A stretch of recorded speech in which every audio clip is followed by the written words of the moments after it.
ആരെങ്കിലും വിശ്വ മ്യൂസിക്കിന്റെ വീഡിയോസ് എന്തെങ്കിലും കണ്ടിട്ടുണ്ടോ? ഓ ഞാൻ കണ്ടിട്ടുണ്ട്. എന്റെ അമ്മോ എന്നെ ആ, ക്രിഞ്ചടാ.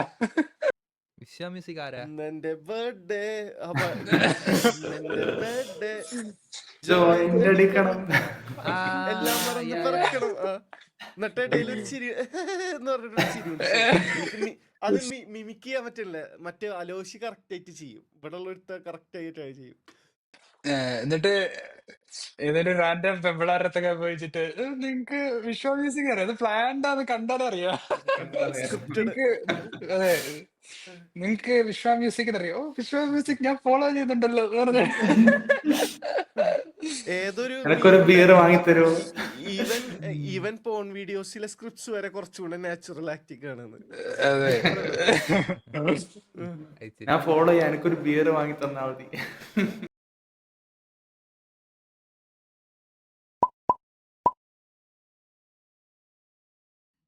ഓക്കെ, എന്നാ നമുക്ക് ഇന്ന് ഈ ഒരു 2 ആഴ്ച കഴിഞ്ഞ വീഡിയോ ഈ ഒരു സമയം കൊണ്ടുണ്ടായ കുറെ ടോപ്പിക്സ് എടുക്കാം. Razi, what is the first topic? Okay, so couple of topics ഉണ്ട്. നമുക്ക് KIIT ഒരു ഇഷ്യൂ ഉണ്ട്. അതൊരു എവിടെയുള്ള യൂണിവേഴ്സിറ്റിയാ? ഒഡീഷയിലുള്ള ഒരു യൂണിവേഴ്സിറ്റിയാണ്. അപ്പോൾ അവിടെ ബേസിക്കലി ഒരു കുട്ടി സ്യൂസൈഡ് ചെയ്തു. സ്യൂസൈഡ് ചെയ്യാനുള്ള കാരണം ഞാൻ വായിച്ചത് എന്താണെന്ന് വെച്ചാൽ, ഒരു എക്സ് ബോയ് ഫ്രണ്ട് നിരന്തരം വിളിച്ച് ടോർച്ചർ ചെയ്യുന്നു, അങ്ങനെ എന്തോ ഒരു കാരണമാണ്. അത് ക്ലിയർ അല്ല. പക്ഷെ സ്യൂസൈഡ് ചെയ്തു. സ്യൂസൈഡ് ചെയ്തതിന് ശേഷം നേപ്പാളി സ്റ്റുഡൻ്റാണ് സ്യൂസൈഡ് ചെയ്തത്. ബാക്കിയുള്ള ഫെല്ലോ നേപ്പാളി സ്റ്റുഡൻസ് ഒക്കെ പ്രൊട്ടസ്റ്റ് ചെയ്യാൻ തുടങ്ങി. അങ്ങനെ ജസ്റ്റിസ് വേണം, കേസ് അന്വേഷിക്കണം എന്നൊക്കെ പറഞ്ഞിട്ട്. അപ്പോൾ ഈ പ്രൊട്ടസ്റ്റ് ചെയ്ത എല്ലാവരെയും ലൈക്ക് യൂണിവേഴ്സിറ്റിയിൽ പുറത്തു പോകാൻ പറഞ്ഞു. അപ്പോൾ അങ്ങനെ ഒരു ഇഷ്യൂ ആ KIT നടക്കുന്നുണ്ട്. ഈ സൂയിസൈഡ് ചെയ്ത ആള് നേപ്പാളി ആയിരുന്നു അല്ലേ? സൂസൈഡ് ചെയ്ത കുട്ടി നേപ്പാളിയാണ്. മാത്രല്ല ചെയ്ത കുട്ടി നേപ്പാളിയായിരുന്നു. യെസ്. അത് കഴിഞ്ഞിട്ട് ആ ഇൻസ്റ്റിറ്റ്യൂഷനിലുള്ള ടീച്ചേഴ്സ് തന്നെ ഈ നേപ്പാളി സ്റ്റുഡൻസിനെ കളിയാക്കുന്നത്. ലൈക്ക്, ഞങ്ങൾ കുറേ കുട്ടികളെ ഫ്രീ ആയി പഠിപ്പിക്കുന്നുണ്ട്, ഭക്ഷണം കൊടുക്കുന്നുണ്ട്. അപ്പം ഈ ഒരു പൈസ എന്ന് പറഞ്ഞു കഴിഞ്ഞാൽ നിങ്ങളെ രാജ്യത്തിൻ്റെ GDP-നേക്കാൾ വലുതാണ് എന്നുള്ള രീതിയിൽ പറഞ്ഞ് കളിയാക്കുന്ന വീഡിയോ. ആ വീഡിയോ നമുക്കൊന്ന് പ്ലേ ചെയ്താലാ?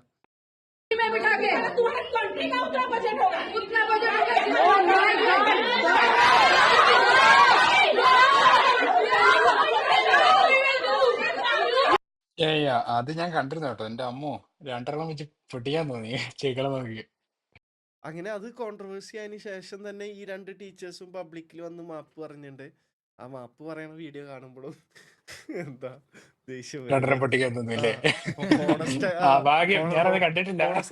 ഹോണസ്റ്റ് ആയിട്ടുള്ള മാപ്പൊന്നല്ല.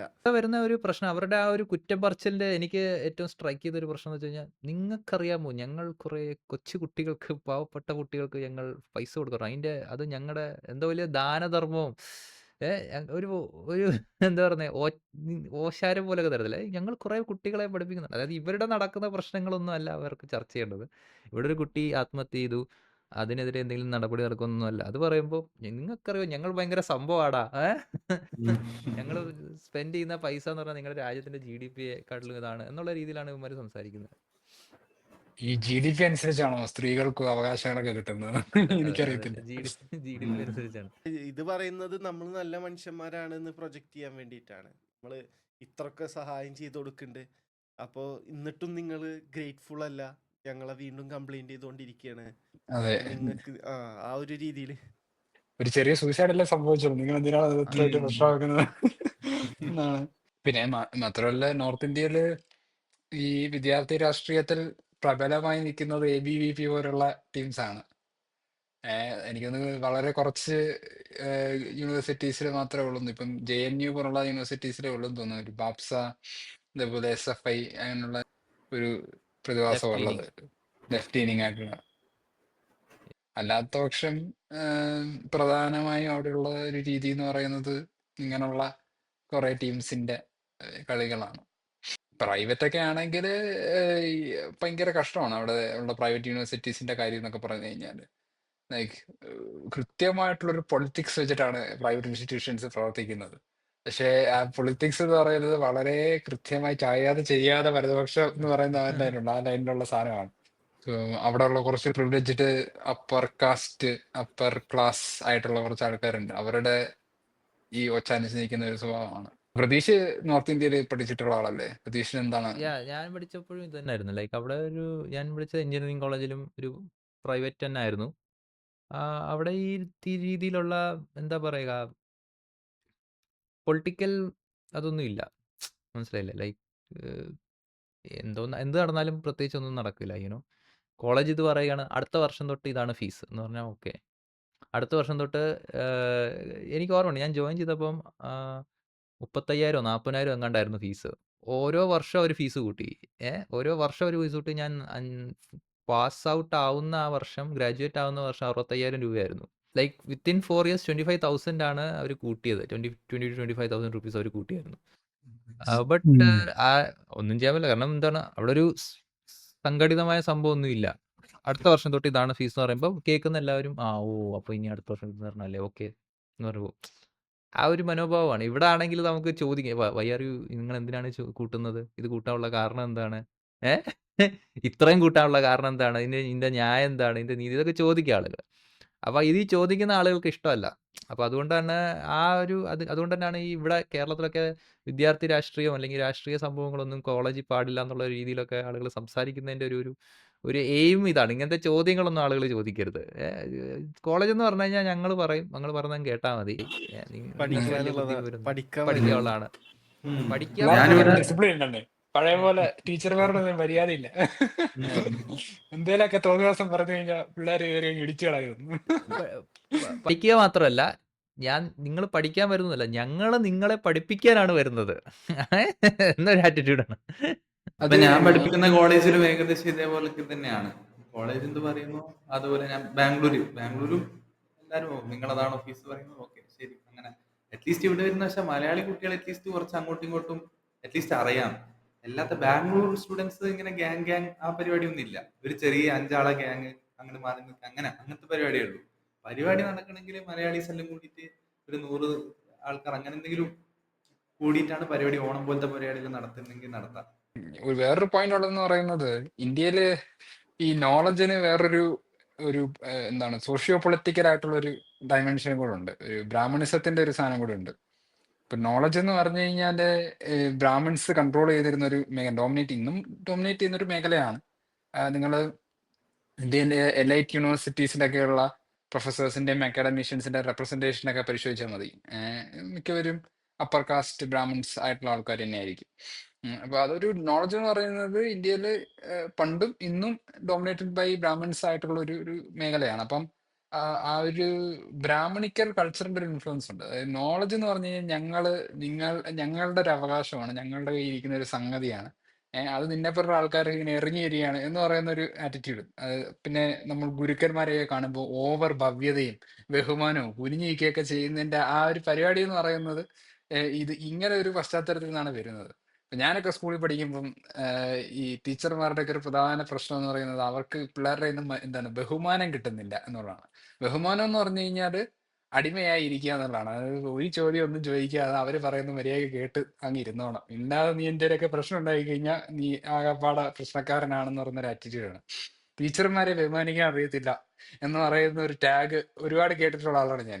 അത് ഞാൻ സിംഗപ്പൂർ വന്നതിന് ശേഷം എനിക്ക് നല്ല ഡിഫറൻസ് ഫീൽ ചെയ്തു. ലൈക്ക് ഞങ്ങള് ബഞ്ച് ഓഫ് ഇന്ത്യൻ സ്റ്റുഡൻസ് കേരളത്തിലുള്ള ആ ഒരു കൾച്ചറിൽ വളർന്ന്, പക്ഷെ സിംഗപ്പൂർക്ക് എത്തിയതിന് ശേഷം സിംഗപ്പൂര് നമ്മള് മിസ്സിനെ വളരെയധികം റെസ്പെക്റ്റോട് കൂടി വിളിക്കുമ്പോൾ അവര് പറയുന്ന പേര് വിളിച്ചാൽ മതിന്ന്. നമുക്ക് ഭയങ്കര ഒരു മനസ്സിൽ ബുദ്ധിമുട്ട്, എങ്ങനെ ഇത് പേര് വിളിക്കുക, എങ്ങനെ പേരെങ്ങനെ വിളിക്കുക, അത് നമ്മളെക്കാ മേലുള്ള ഒരു വ്യക്തി നമ്മളെങ്ങനെ പേര് വിളിക്കുക എന്നുള്ളൊരു ഫീല്. പിന്നെ ടീച്ചർ ഇങ്ങനെ വരുമ്പോ എഴുന്നേറ്റ് നിൽക്കുക, യെസ് മാം. അപ്പൊ പക്ഷെ അവര് കാണുമ്പോ ഈ പിള്ളേര് എന്തിനാ ഇതൊക്കെ ചെയ്യണത് എന്നുള്ള ആ ഒരു ചിന്തയിലാണ് അവര് കാണുന്നത്. അവർക്ക് ഇതൊക്കെ പുതിയതാണല്ലോ. അല്ല, ഈ എഡ്യൂക്കേഷൻ എന്ന് പറയുന്നത് ഒരു കൊടുക്കൽ വാങ്ങലാണ്. അതായത് എനിക്കറിയാവുന്ന കാര്യം ഞാൻ നിനക്ക് പറഞ്ഞു തരുന്നു, നിനക്കറിയാവുന്ന കാര്യം നീ എനിക്ക് പറഞ്ഞു തരൂ എന്ന് പറയുന്ന ഒരു ഡിസ്കോഴ്സിലാണ് അവർ ഇതിനെ കാണുന്നത്. അതാണ് ഒരു modern outlook on education and stuff. അങ്ങനെയല്ല ഇത് നമ്മുടെ ഇന്ത്യൻ കോണ്ടെക്സ്റ്റിൽ എക്സിസ്റ്റ് ചെയ്യുന്നത്. ഇന്ത്യൻ കോണ്ടെക്സ്റ്റ് അത് പവറിന്റെ ഒരു ടൂളാണ്. It's a tool for maintaining hegemony and the structure that exist. ഈ കാസ്റ്റ് സ്ട്രക്ചർ മെയിൻറ്റെയിൻ ചെയ്യാനുള്ള ഒരു ടൂളാണ് നോളജ് എന്ന് പറയുന്നത്. അപ്പൊ ആ നോളജ് പോലുള്ള മേഖലകൾ ഇങ്ങനെ കീഴടക്കി വെക്കുകയും അതിനെ നിയന്ത്രിക്കുകയും ചെയ്യുന്നതിലൂടെ സമൂഹത്തിന്റെ ഒരു ഹെജിമണി നമുക്ക് കയ്യിലെടുക്കാൻ കഴിയും. അങ്ങനെ ഒരു ടൂളായി ഉപയോഗിക്കുന്നതുകൊണ്ടാണ് അങ്ങനെ ഒരു ആംഗിള് നമ്മുടെ കൾച്ചറിൽ വരുന്നത്. ബാക്കി ഈ സിംഗപ്പൂർ അല്ലെ US പോലുള്ള രാജ്യങ്ങളിലൊക്കെ പോകുമ്പോൾ അങ്ങനെ ഒരു പരിപാടി ഇല്ലാത്തത് കൊണ്ടാണ് നമുക്ക് ആ അങ്ങനെ ഒരു എക്സ്പീരിയൻസ് വരുന്നത്, ഒരു കൾച്ചറൽ ഷോക്ക് വരുന്നത്. ഓക്കെ, ഫസ്റ്റത്തെ ടീച്ചറിന്റെ video.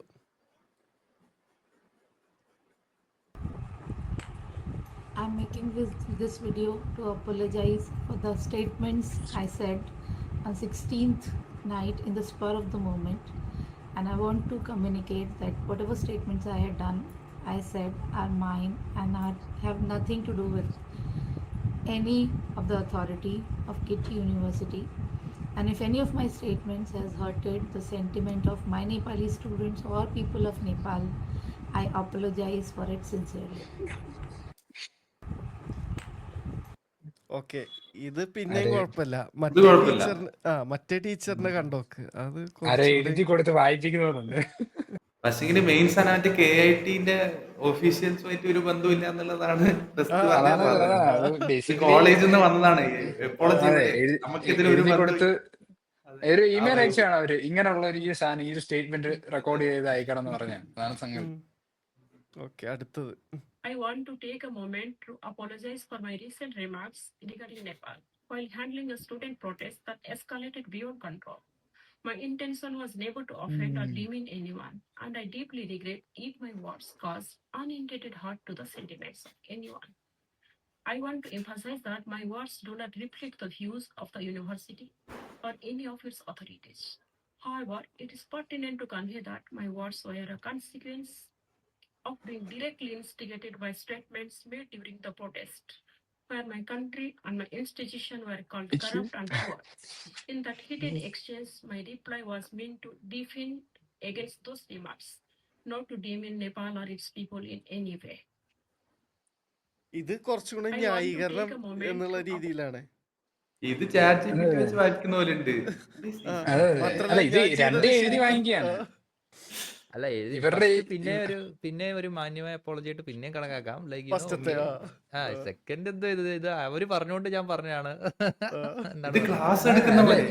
Dear students, this is class എടുക്കുന്ന ഇങ്ങനെയാണോ? എന്തൊക്കെയാണ് ഇത്? രണ്ട് വീഡിയോയിലും കോമൺ ആയിട്ട് KIT-ക്ക് ഈ ഒരു കാര്യത്തിൽ യാതൊരു രീതിയിലുള്ള ഉത്തരവാദിത്തമില്ല. അതെ അത് my statement. Basically management email അയക്കുക ഏതോ രീതിയിൽ ഇവരുടെ അടുത്ത് പറഞ്ഞിടേ ഇങ്ങനെ ഒരു സാധനം എഴുതി വായിച്ചോണം, റെക്കോർഡ് ചെയ്ത് അയക്കണം എന്ന് പറഞ്ഞ് അതനുസരിച്ച് സാധനമാണ്. രണ്ടാമത്തെ പുള്ളിക്കാരിക്ക് ഇത്തിരി ഈഗോ കൂടുതലായിരുന്നു തോന്നുന്നു, അതാണ് ഇങ്ങനൊരു അപ്പോളജി നടത്തിയത്. പിന്നെ ഇവരുടെ ഈ സ്ട്രാറ്റജീസ് ഒക്കെ വളരെ ക്ലിയർ ആണ്. നമ്മൾ ടൈം ടു ടൈം നമ്മളെ കണ്ടുകൊണ്ടിരിക്കുന്ന സംഗതി തന്നെയാണ്. അതായത് എന്തെങ്കിലും ഒരു ഈ എന്താണ് ഹൊറണ്ടസ് ആയിട്ടുള്ള ഒരു ഇൻസിഡന്റ് നടക്കുന്ന സമയത്ത് അതിനെതിരെ ജനങ്ങൾ പ്രതികരിക്കുന്ന സമയത്ത് ജനങ്ങളുടെ പ്രതികരണം അത്ര ശരിയായിട്ടുള്ള രീതിയിലല്ല. അതിനകത്ത് ഇങ്ങനെയുള്ള പ്രശ്നങ്ങളൊക്കെ ഉണ്ടായിരുന്നു. അതുകൊണ്ടാണ് ഞങ്ങൾ ഈ ഇത്ര റേസിസ്റ്റും ഇത്ര കാസ്റ്റിസ്റ്റും ഒക്കെ ആയിട്ട് പെരുമാറുന്നത്, അല്ലാതെ ഞങ്ങൾക്ക് വേറെ പ്രശ്നമൊന്നും ഉണ്ടായിട്ടല്ല എന്ന് പറയുന്ന ഒരു മലര് വർത്താനം ഉണ്ടല്ലോ, അതാണ്. അതെ, അല്ലെങ്കിൽ ഞങ്ങൾ ഡീസെന്റ് ആയിരുന്നു എന്ന് പറയുന്നത്. ഇപ്പൊ നമ്മളെ US-ല് ബ്ലാക്ക് ലൈവ്സ് മാറ്റർ നടക്കുന്ന സമയത്ത് ഇവിടുത്തെ ഈ കൺസർവേറ്റീവ് മീഡിയ എല്ലാം ഡിസ്കസ് ചെയ്യുന്നത്, ഇവിടെ നോക്കൂ ബ്ലാക്ക് ലൈവ്സ് മാറ്ററിനകത്ത് ലൂട്ടിങ്ങും പരിപാടിയൊക്കെയാണ് ഇവിടെ നടക്കുന്നത്, ഇവിടെ ഇത് ഫുൾ ഇമാര് വന്ന് ഫുൾ അടിച്ചോണ്ട് പോകണം ഈ കറുത്തവർക്കാരെന്ന് പറഞ്ഞുകൊണ്ടാണ് ഇവന്മാരുടെ ഫുൾ റിപ്പോർട്ടിങ് നടക്കുന്നത്. അതേ ടീംസിന്റെ ട്രംപിന്റെ ഫാൻസ് ആണ് ക്യാപിറ്റല് സ്റ്റോം ചെയ്തത്. ഗവൺമെന്റ് ഇൻസ്റ്റിറ്റ്യൂഷൻ അടിച്ചു കയറിയേക്കാം, അവർക്ക് എല്ലാവർക്കും ഇപ്പൊ പാഠം എഴുതി കൊടുത്തോണ്ടിരിക്കുക ഇപ്പോഴത്തെ പ്രസിഡന്റ്. അതാണ് ഇവിടെ US-ലെ അവസ്ഥ. അതിനെ കുറിച്ചൊന്നും ഒരുത്തിനും ഒരു അക്ഷരം മിണ്ടാനായിട്ടില്ല.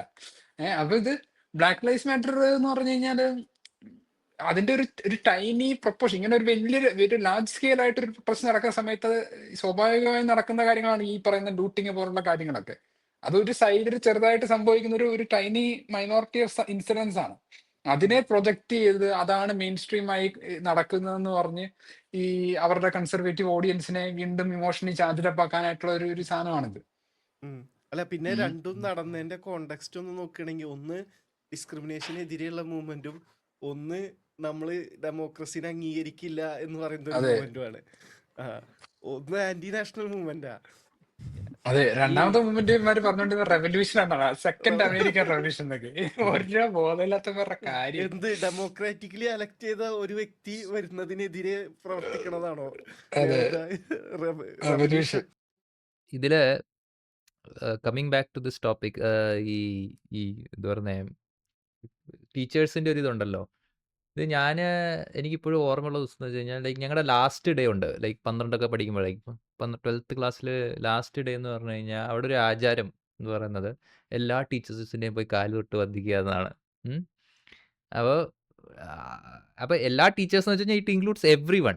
അതായത് ന്യൂ ടീച്ചേഴ്സ്, നമ്മളെ പഠിപ്പിച്ച ടീച്ചേഴ്സ്, പഠിപ്പിക്കാത്ത ടീച്ചേഴ്സ്, നമുക്ക് ഇഷ്ടമുള്ള ടീച്ചേഴ്സ്, നമുക്ക് ഇഷ്ടമില്ലാത്ത ടീച്ചേഴ്സ്, അപ്പോൾ ഇതൊരു മാസ് മൂവ്മെന്റ് ആയിട്ട്. അപ്പോൾ ദർസ് എ പിയർ പ്രഷർ. നമ്മൾ പോയില്ലെങ്കിൽ അതെ, മോശമാവല്ലോ. പിന്നെ ഇങ്ങനെ ഓരോ കാലിങ്ങനെ തുടർന്നതിനനുസരിച്ച് ഗുരുത്വം +10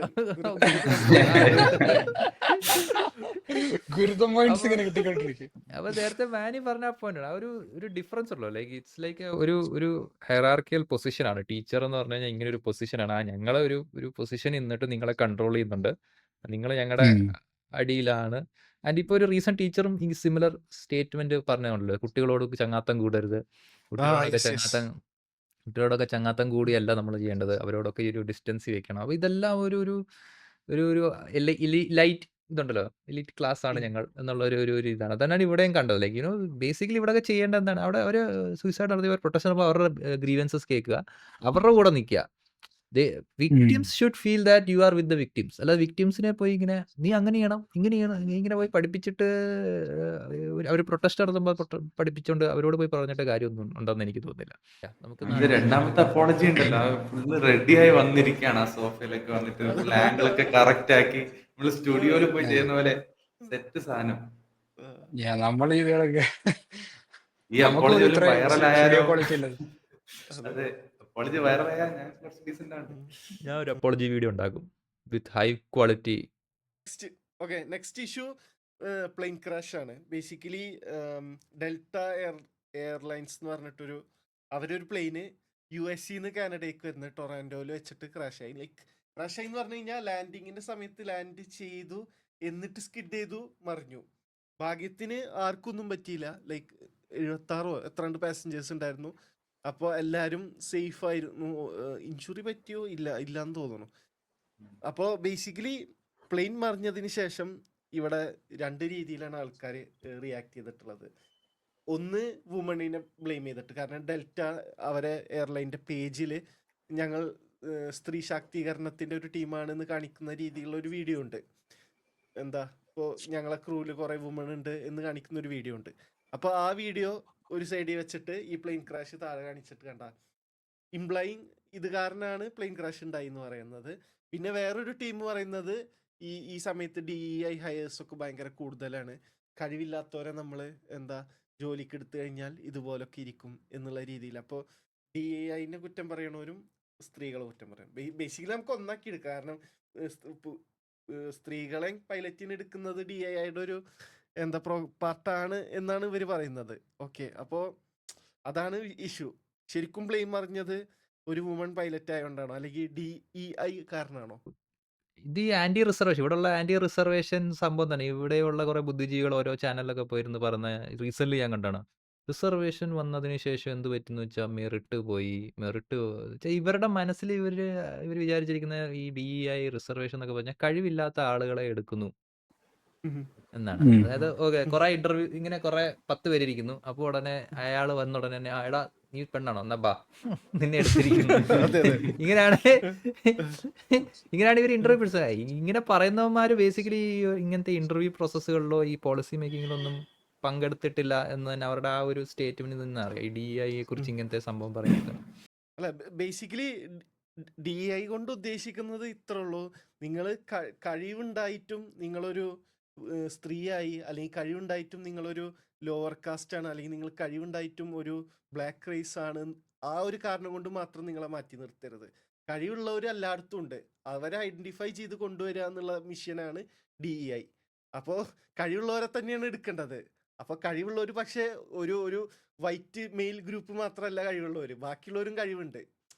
അപ്പൊ ഈ ഇൻസ്റ്റിറ്റ്യൂഷൻ റേസ് ഇൻഹറന്റ്ലി സിസ്റ്റമാറ്റിക് ആയിട്ടുള്ള കുറെ ബയാസുകൾ കാരണം ഇവരെ മാത്രം എടുത്തോണ്ടിരിക്കുകയാണ് മെറിറ്റ് എന്നുള്ള പേരില്. എക്സാക്ട്ലി. അപ്പോ കുറെ ആൾക്കാരെ മാറ്റി നിർത്തുകയാണ്. അപ്പോ ആ മാറ്റി നിർത്തിയവരെ കഴിവുള്ള മാറി നിൽക്കുന്നവരെയും കൂടെ ഉൾക്കൊള്ളിക്കാനുള്ള ഒരു പ്രോഗ്രാമാണ് DA. ഇത് ഈ DI എന്ന് പറയുന്നത് ആക്ച്വലി ഇപ്പം പ്രധാനമായും നമ്മുടെ ഡിസ്കോഴ്സ് വരാനുള്ള കാര്യം എന്ന് പറഞ്ഞാൽ US പൊളിറ്റിക്സ് ആണ്. US പൊളിറ്റിക്സിലാണെങ്കിൽ DEI എന്ന് പറഞ്ഞാൽ എന്തെങ്കിലും ഒരു പ്രശ്നം ഉണ്ടായി കഴിഞ്ഞാൽ അത് DEI കാരണമാണെന്നും പറഞ്ഞുകൊണ്ട് അനാവശ്യമായിട്ട് ചുമ്മാ അങ്ങ് പറയുക. ചുമ്മാ ഇപ്പം കമല ഹാരിസ് പ്രസിഡന്റായി, എന്തുകൊണ്ടാണ്? അത് അവർ DEI ആയതുകൊണ്ടാണ്. അത് ചുമ്മാ അങ്ങ് പറയാം. അത് പറയുന്നവൻ ഏതാണ്? 10-34 പെരണിയായിട്ട് നടക്കുന്നവനാ. ജയിലിൽ കയറേണ്ടവനാണ് ഈ പറഞ്ഞുകൊണ്ട് നടക്കുന്നത്. അവന്റെ അച്ഛന്റെ പൈസയും കൊണ്ട് ബിസിനസ് നടത്തി അങ്ങനെ നടക്കുന്നവനാണ് ഈ കൊണകാരിയെല്ലാം പറയുന്നത്. മനസ്സിലായോ? ഉം. അപ്പം അതാണ് പിന്നെ അവന്മാരുടെ ടീം നോക്കിയേ.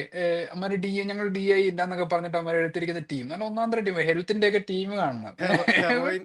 ഹെറോയിൻ അതെ. അഡിക്റ്റ് ആയിരുന്നു, സ്റ്റിറോയിഡ് യൂസ് ചെയ്യുന്നു. യെസ്, അങ്ങനെ ഒരുപാട് കഴിവുകൾ ഈ കഴിവുകൾക്കെല്ലാം ഉണ്ടെന്നാണ്. എസെൻഷ്യൽ ഓയിൽ ഉണ്ടായാൽ മതി, നമ്മൾ Yes. മെന്റൽ ഹെൽത്ത് പ്രോഗ്രാംസ് ഒന്നും വേണ്ട. എക്സാക്ട്ലി.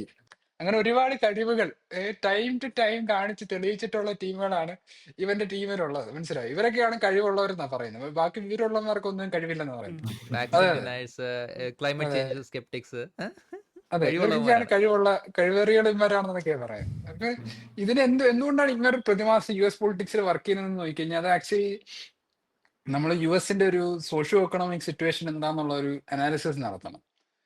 US ഒരുപാട് കാലമായി വളരെ ഇൻഡസ്ട്രിയലായി ഒരു ക്യാപിറ്റലിസ്റ്റ് രീതിയിൽ പ്രവർത്തിച്ചുകൊണ്ടിരിക്കുന്ന ഒരു സമൂഹമാണ്. ഇതിന് ഈ പറയുന്ന ക്യാപിറ്റലിസ്റ്റ് ഫോഴ്സുകൾക്കെതിരെ ഒരു കുറച്ചുകൂടെ കമ്മ്യൂണിറ്റേറിയൻ ആയിട്ടുള്ള എന്തെങ്കിലുമൊക്കെ പൊളിറ്റിക്കൽ മൂവ്മെന്റ്സും കാര്യങ്ങളും, ബ്ലാക്ക് റൈറ്റ്സ് മൂവ്മെന്റ്സ്, അങ്ങനെയുള്ള എന്തെങ്കിലുമൊക്കെ മൂവ്മെന്റുകൾ സംഭവിക്കുമ്പോഴൊക്കെ അതിനെയൊക്കെ അടിച്ചമർത്തി അതിനെയൊക്കെ എലിമിനേറ്റ് ചെയ്യുക, ആ ആക്ടിവിസ്റ്റുകളൊക്കെ കൊന്നെടുക്കുക എന്ന് പറയുന്ന ഒരു സ്ട്രാറ്റജിയാണ് US എടുത്തുകൊണ്ടിരുന്നത്. അത്ര വളരെ എന്താണ് വയലന്റ് ആയിട്ട് ഇത്തരം ഒപ്പോസിഷനെയൊക്കെ സപ്രസ് ചെയ്ത് ഇങ്ങനൊരു സിസ്റ്റമാണ് US വർഷങ്ങളായി എക്സിസ്റ്റ് ചെയ്യുന്നത്. അപ്പൊ അങ്ങനെ ഒരു എക്കണോമിക് സിസ്റ്റം പ്രൊഡ്യൂസ് ചെയ്തിട്ടുള്ള ജനത ആണ് ഇന്ന് US ജീവിക്കുന്നത്. അതുകൊണ്ട് തന്നെ ഇവരെല്ലാവരും ഐസൊലേറ്റഡ് ആയിട്ടുള്ള ജീവിതങ്ങളാണ് ഇവരെല്ലാവരും ജീവിക്കുന്നത്. ഭയങ്കര ഇൻഡിവിജ്വൽ. കാരണം ഇൻഡസ്ട്രിയൽ ഒരു എക്കണോമിയുടെ ഒരു സ്വഭാവം എന്ന് പറഞ്ഞു കഴിഞ്ഞാൽ നമ്മളെല്ലാവരും കോമ്പറ്റീറ്റേഴ്സ് ആണ്. മനസ്സിലായോ? നമ്മളെല്ലാവരും വി ആർ കമ്പീറ്റിംഗ് അഗൈൻസ്റ്റ്. ഇപ്പൊ സ്ലേവ്സ് ആണെങ്കിൽ നമ്മളെല്ലാവരും സ്ലേവ്സ് ആണ്. മനസ്സിലായോ? We are all slaves who don't have any rights. നമ്മളെല്ലാവരും സെയിം. നമ്മൾ പരസ്പരം അങ്ങോട്ടും ഇങ്ങോട്ടും നമുക്കൊരു ഇതില്ല. We are not pitted against each other. നമ്മളുടെ മുതലാളിയാണ് നമുക്ക് എന്തെങ്കിലും പ്രശ്നം ഉണ്ടെങ്കിൽ പ്രശ്നം ഉണ്ടാക്കുന്നത്. മനസ്സിലായോ? അതുകൊണ്ട് ഈ അവസരം കിട്ടുമ്പോൾ സ്ലീവ്സ് ഒക്കെ ഇറങ്ങി ഓടിപ്പോവുകയൊക്കെ ചെയ്യും. മനസ്സിലായോ? കാരണം മുതലാളി മാത്രമേ ഉള്ളൂ പ്രശ്നക്കാരൻ. ബാക്കി ഈ കൂടെ വർക്ക് ചെയ്യുന്ന ആൾക്കാര് അത്ര സീനില്ല. അങ്ങനെ പ്രശ്നങ്ങൾ ഉണ്ടെങ്കിലും അത്ര വലിയ ഫ്രിക്ഷൻ ഇല്ല. പക്ഷെ ഒരു ഇൻഡസ്ട്രിയൽ സെറ്റിങ്ങിലേക്ക് പോകുമ്പോൾ അങ്ങനെയല്ല. നമ്മൾ we are all pitted against each. Workers എല്ലാവരും അങ്ങോട്ടും ഇങ്ങോട്ടും കോമ്പീറ്റ് ചെയ്തുകൊണ്ടിരിക്കുകയാണ്. നീ ഒരു കുറച്ച് ചെറിയ ക്യാപിറ്റൽ കോളാണെങ്കിലും again you are competing with each other. നീ ഒരു മോണോപ്പൊളി ഭയങ്കര വലിയൊരു ക്യാപിറ്റലിസ്റ്റ് ആയിട്ട് റിസോഴ്സ് ഓണിങ് ആ ഒരു ക്ലാസ്സിലിരിക്കും, റൂളിംഗ് ക്ലാസ്സിലിരിക്കുമ്പോൾ മാത്രമേ നിനക്ക് അങ്ങനെ ഒരു കോമ്പറ്റീഷൻ ഫീൽ ചെയ്യാത്തുള്ളൂ. ബാക്കി എല്ലാ ഗ്രൂപ്പുകളും പരസ്പരം അങ്ങോട്ടും ഇങ്ങോട്ടും ഇങ്ങനെ ഒരു കോമ്പറ്റീഷനിൽ എക്സിസ്റ്റ് ചെയ്യുന്ന ഒരു സിറ്റുവേഷൻ. അതുകൊണ്ട് തന്നെ വളരെ ഐസൊലേറ്റഡ് ആയിട്ടുള്ള ജീവിതങ്ങൾ, ഭയങ്കര ഇൻഡിവിജ്വലിസ്റ്റിക് ആയിട്ടുള്ള ഒരു സമൂഹമാണ് US സമൂഹം എന്ന് പറയുന്നത്. അപ്പൊ അങ്ങനെ ഒരു സൊസൈറ്റിയിൽ ഈ റൂറൽ ഏരിയാസിൽ ജീവിക്കുന്ന ജനങ്ങളുടെ ജീവിതം എന്ന് പറഞ്ഞു കഴിഞ്ഞാൽ അവര് കംപ്ലീറ്റ്ലി ഐസൊലേറ്റഡ് ഫ്രം സൊസൈറ്റി ആയിരിക്കും. അവര് ഒറ്റയ്ക്കാണ് ജീവിക്കുന്നത്. അവർക്ക് ഒരു പ്രോപ്പർ സോഷ്യൽ റിലേഷൻസ് ഇല്ല. അവരവരുടെ ഒരു ചെറിയ ബബിളിലായിരിക്കും ജീവിക്കുക. മിക്കവരും ഈ വർക്കിംഗ് ക്ലാസ് ആയിരിക്കും. അവര് കോളേജിൽ പോകാറില്ല, കോളേജ് എഡ്യൂക്കേറ്റഡ് അല്ല. അങ്ങനെയൊക്കെ ഉള്ളൊരു ജീവിതമായിരിക്കും അവർ ജീവിക്കുന്നത്. അപ്പം ഈ ട്രംപിനെ പോലൊരു പോപ്പുലിസ്റ്റ്, റൈറ്റ് വിങ് പോപ്പുലിസ്റ്റ് ആശയം പറയുന്ന ഒരാള് വന്നിട്ട് ഇങ്ങനെയൊക്കെ നിങ്ങളുടെ ഈ ജീവിതം ഞാൻ മാറ്റിമറിക്കാം, നിങ്ങൾക്ക് വേണ്ടിയാണ് ഞാൻ സംസാരിക്കുന്നത്, നിങ്ങളാണ് എന്റെ ചങ്കുകൾ എന്നൊക്കെ പറയുമ്പോ അവർക്ക് ഞാനാണ് ജീവിതത്തിൽ നിങ്ങളുടെ ഇല്ലാത്ത, രക്ഷകൻ. അതെ അത് കാണുമ്പോൾ അവർക്ക് ആ ജീവിതത്തിൽ വീഡിയോ ഇന്നേ വരെ കാണും എല്ലാരും. എക്സാക്ട്ലി നമ്മളൊരു വീഡിയോ ചെയ്തിട്ടുണ്ട് ഈ രക്ഷകൻ എന്ന് പറഞ്ഞിട്ട്. അപ്പം അങ്ങനെ ഒരാൾ എന്ന് പറയുമ്പോൾ അവർക്ക് ജീവിതത്തിൽ കിട്ടാത്ത ആ ഒരു സോഷ്യൽ സപ്പോർട്ടും അവർ ഇന്ന് വരെ കാണാത്ത ഒരു സപ്പോർട്ടും കാര്യങ്ങളൊക്കെ അവർക്ക് അങ്ങ് തോന്നുകയാണ് അയാളോട്.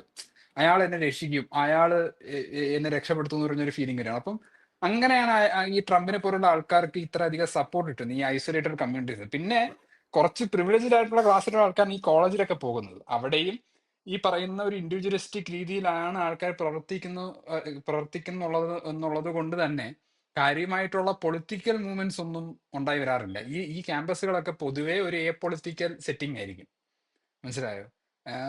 വളരെ ഈ പൊളിറ്റിക്സിനെ കുറിച്ചൊന്നും പൊളിറ്റിക്സ് ഒക്കെ നമ്മൾ ഭയങ്കര ക്വയറ്റ് ആയിട്ട് സംസാരിക്കേണ്ട കാര്യമാണെന്ന് പറഞ്ഞൊരു രീതിയിലുള്ള ഒരു സമീപനമായിരിക്കും ഇവർക്ക് എല്ലാവർക്കും ഉണ്ടാവുക. ആകെപ്പാടെ ഇലക്ഷൻ നടക്കാൻ പോകുന്നതിന്റെ സമയത്ത് അബോർഷൻ റൈറ്റ്സ് ഇല്ലാതാകുന്നു, മറ്റേ റൈറ്റ്സ് ഇല്ലാതാകുന്നു എന്നൊക്കെ പറഞ്ഞൊരു ഒരു ഭീതി കാരണം ഉണ്ടാകുന്ന ഒരു ഔട്ട്റീച്ച് മാത്രമേ വളരെ ക്വയറ്റ് ആയിട്ടാണെങ്കിലും കോളേജിലൊക്കെ ഉണ്ടാവാറുള്ളൂ. അല്ലാത്ത പക്ഷം വളരെ പൊളിറ്റിക്കൽ ആയിട്ടൊരു സെറ്റിംഗ് തന്നെയാണ് ഈ കോളേജസ് എന്ന് പറയുന്നത്. അപ്പൊ അങ്ങനെ ഒരു സമൂഹത്തിലാണ് ഈ പറയുന്ന ഇത്തരത്തിലുള്ള നറേറ്റീവ്സ് വർക്ക് ആവുന്നത്. DEI കാരണമാണ് നിങ്ങൾക്ക് ഇപ്പൊ അവസരങ്ങൾ കിട്ടാതെ നിങ്ങൾ ഈ പറയുന്ന ഒരു റൂറൽ ടൗണിൽ ജീവിക്കുന്നത്, നിങ്ങൾക്ക് മര്യാദക്കുള്ള റിസോഴ്സസോ ഹെൽത്ത് കെയർ ഒന്നും കിട്ടാത്ത ഇതുകൊണ്ടാണ് എന്നൊക്കെ പറയുമ്പോൾ ആൾക്കാർ വിശ്വസിക്കും. കാരണം അവര് ഈ പറയുന്ന പോലെ ഈ മൈനോറിറ്റി കമ്മ്യൂണിറ്റീസ് വന്നിട്ടുള്ള ആൾക്കാരുമായിട്ട് ജീവിതത്തിൽ ഇന്ററാക്ട് ചെയ്തിട്ടില്ല. അവർ ഭയങ്കര ഐസൊലേറ്റഡ് ആയിട്ടാണ് ജീവിക്കുന്നത്. അവരിങ്ങനെ ആൾക്കാരെ കണ്ടില്ല. അപ്പം ഇവരൊക്കെയാണ് നിന്റെ ശത്രുക്കൾ എന്ന് പറയുമ്പം like they immediately believe that. അതുകൊണ്ടാണ് ഈ നറേറ്റീവ്സ് വർക്കാണ്. നമുക്കത് കാണുമ്പോൾ കോമഡി ആയിട്ട് തോന്നുന്നുണ്ടെങ്കിലും ഇത് ഒരു വലിയ വിഭാഗം അമേരിക്കൻസിന് വളരെ അപ്പീലിംഗ് ആയിട്ടുള്ള ഒരു നറേറ്റീവാണ്. അവരുടെ ജീവിത സാഹചര്യവുമായിട്ട് വളരെയധികം പൊരുത്തപ്പെട്ടു പോകുന്ന ഒരു നറേറ്റീവാണ്. അവർക്ക് വളരെ കൺവിൻസിംഗ് ആയിട്ടുള്ള ഒരു നറേറ്റീവ് കൂടിയാണ്. അതുകൊണ്ടാണ് ഈ ട്രംപിനെ പോലുള്ള ആൾക്കാർക്ക് ഇത്ര അധികം സപ്പോർട്ട് കിട്ടുന്നത്. ഈ കോളേജ് എഡ്യൂക്കേറ്റഡ് പോപ്പുലേഷനെ അല്ല ട്രംപ് ടാർഗറ്റ് ചെയ്യുന്നത്. കോളേജ് എഡ്യൂക്കേറ്റഡ് അല്ലാതെ ഓവർവെൽമിംഗ്ലി ഈ അമേരിക്കയിൽ ഒരു വലിയൊരു വിഭാഗം ആൾക്കാരായിട്ട് ജീവിക്കുന്നുണ്ട്. അവരെയാണ് ട്രംപ് ടാർഗറ്റ് ചെയ്യുന്നത്. അവരാണ് ട്രംപിന്റെ ടാർഗറ്റ് പോപ്പുലേഷനും അവരിൽ നിന്നാണ് ട്രംപിന് സപ്പോർട്ട് കിട്ടുന്നത്. അതാണ് ഇതിനകത്തെ കാര്യം എന്ന് പറയുന്നത്.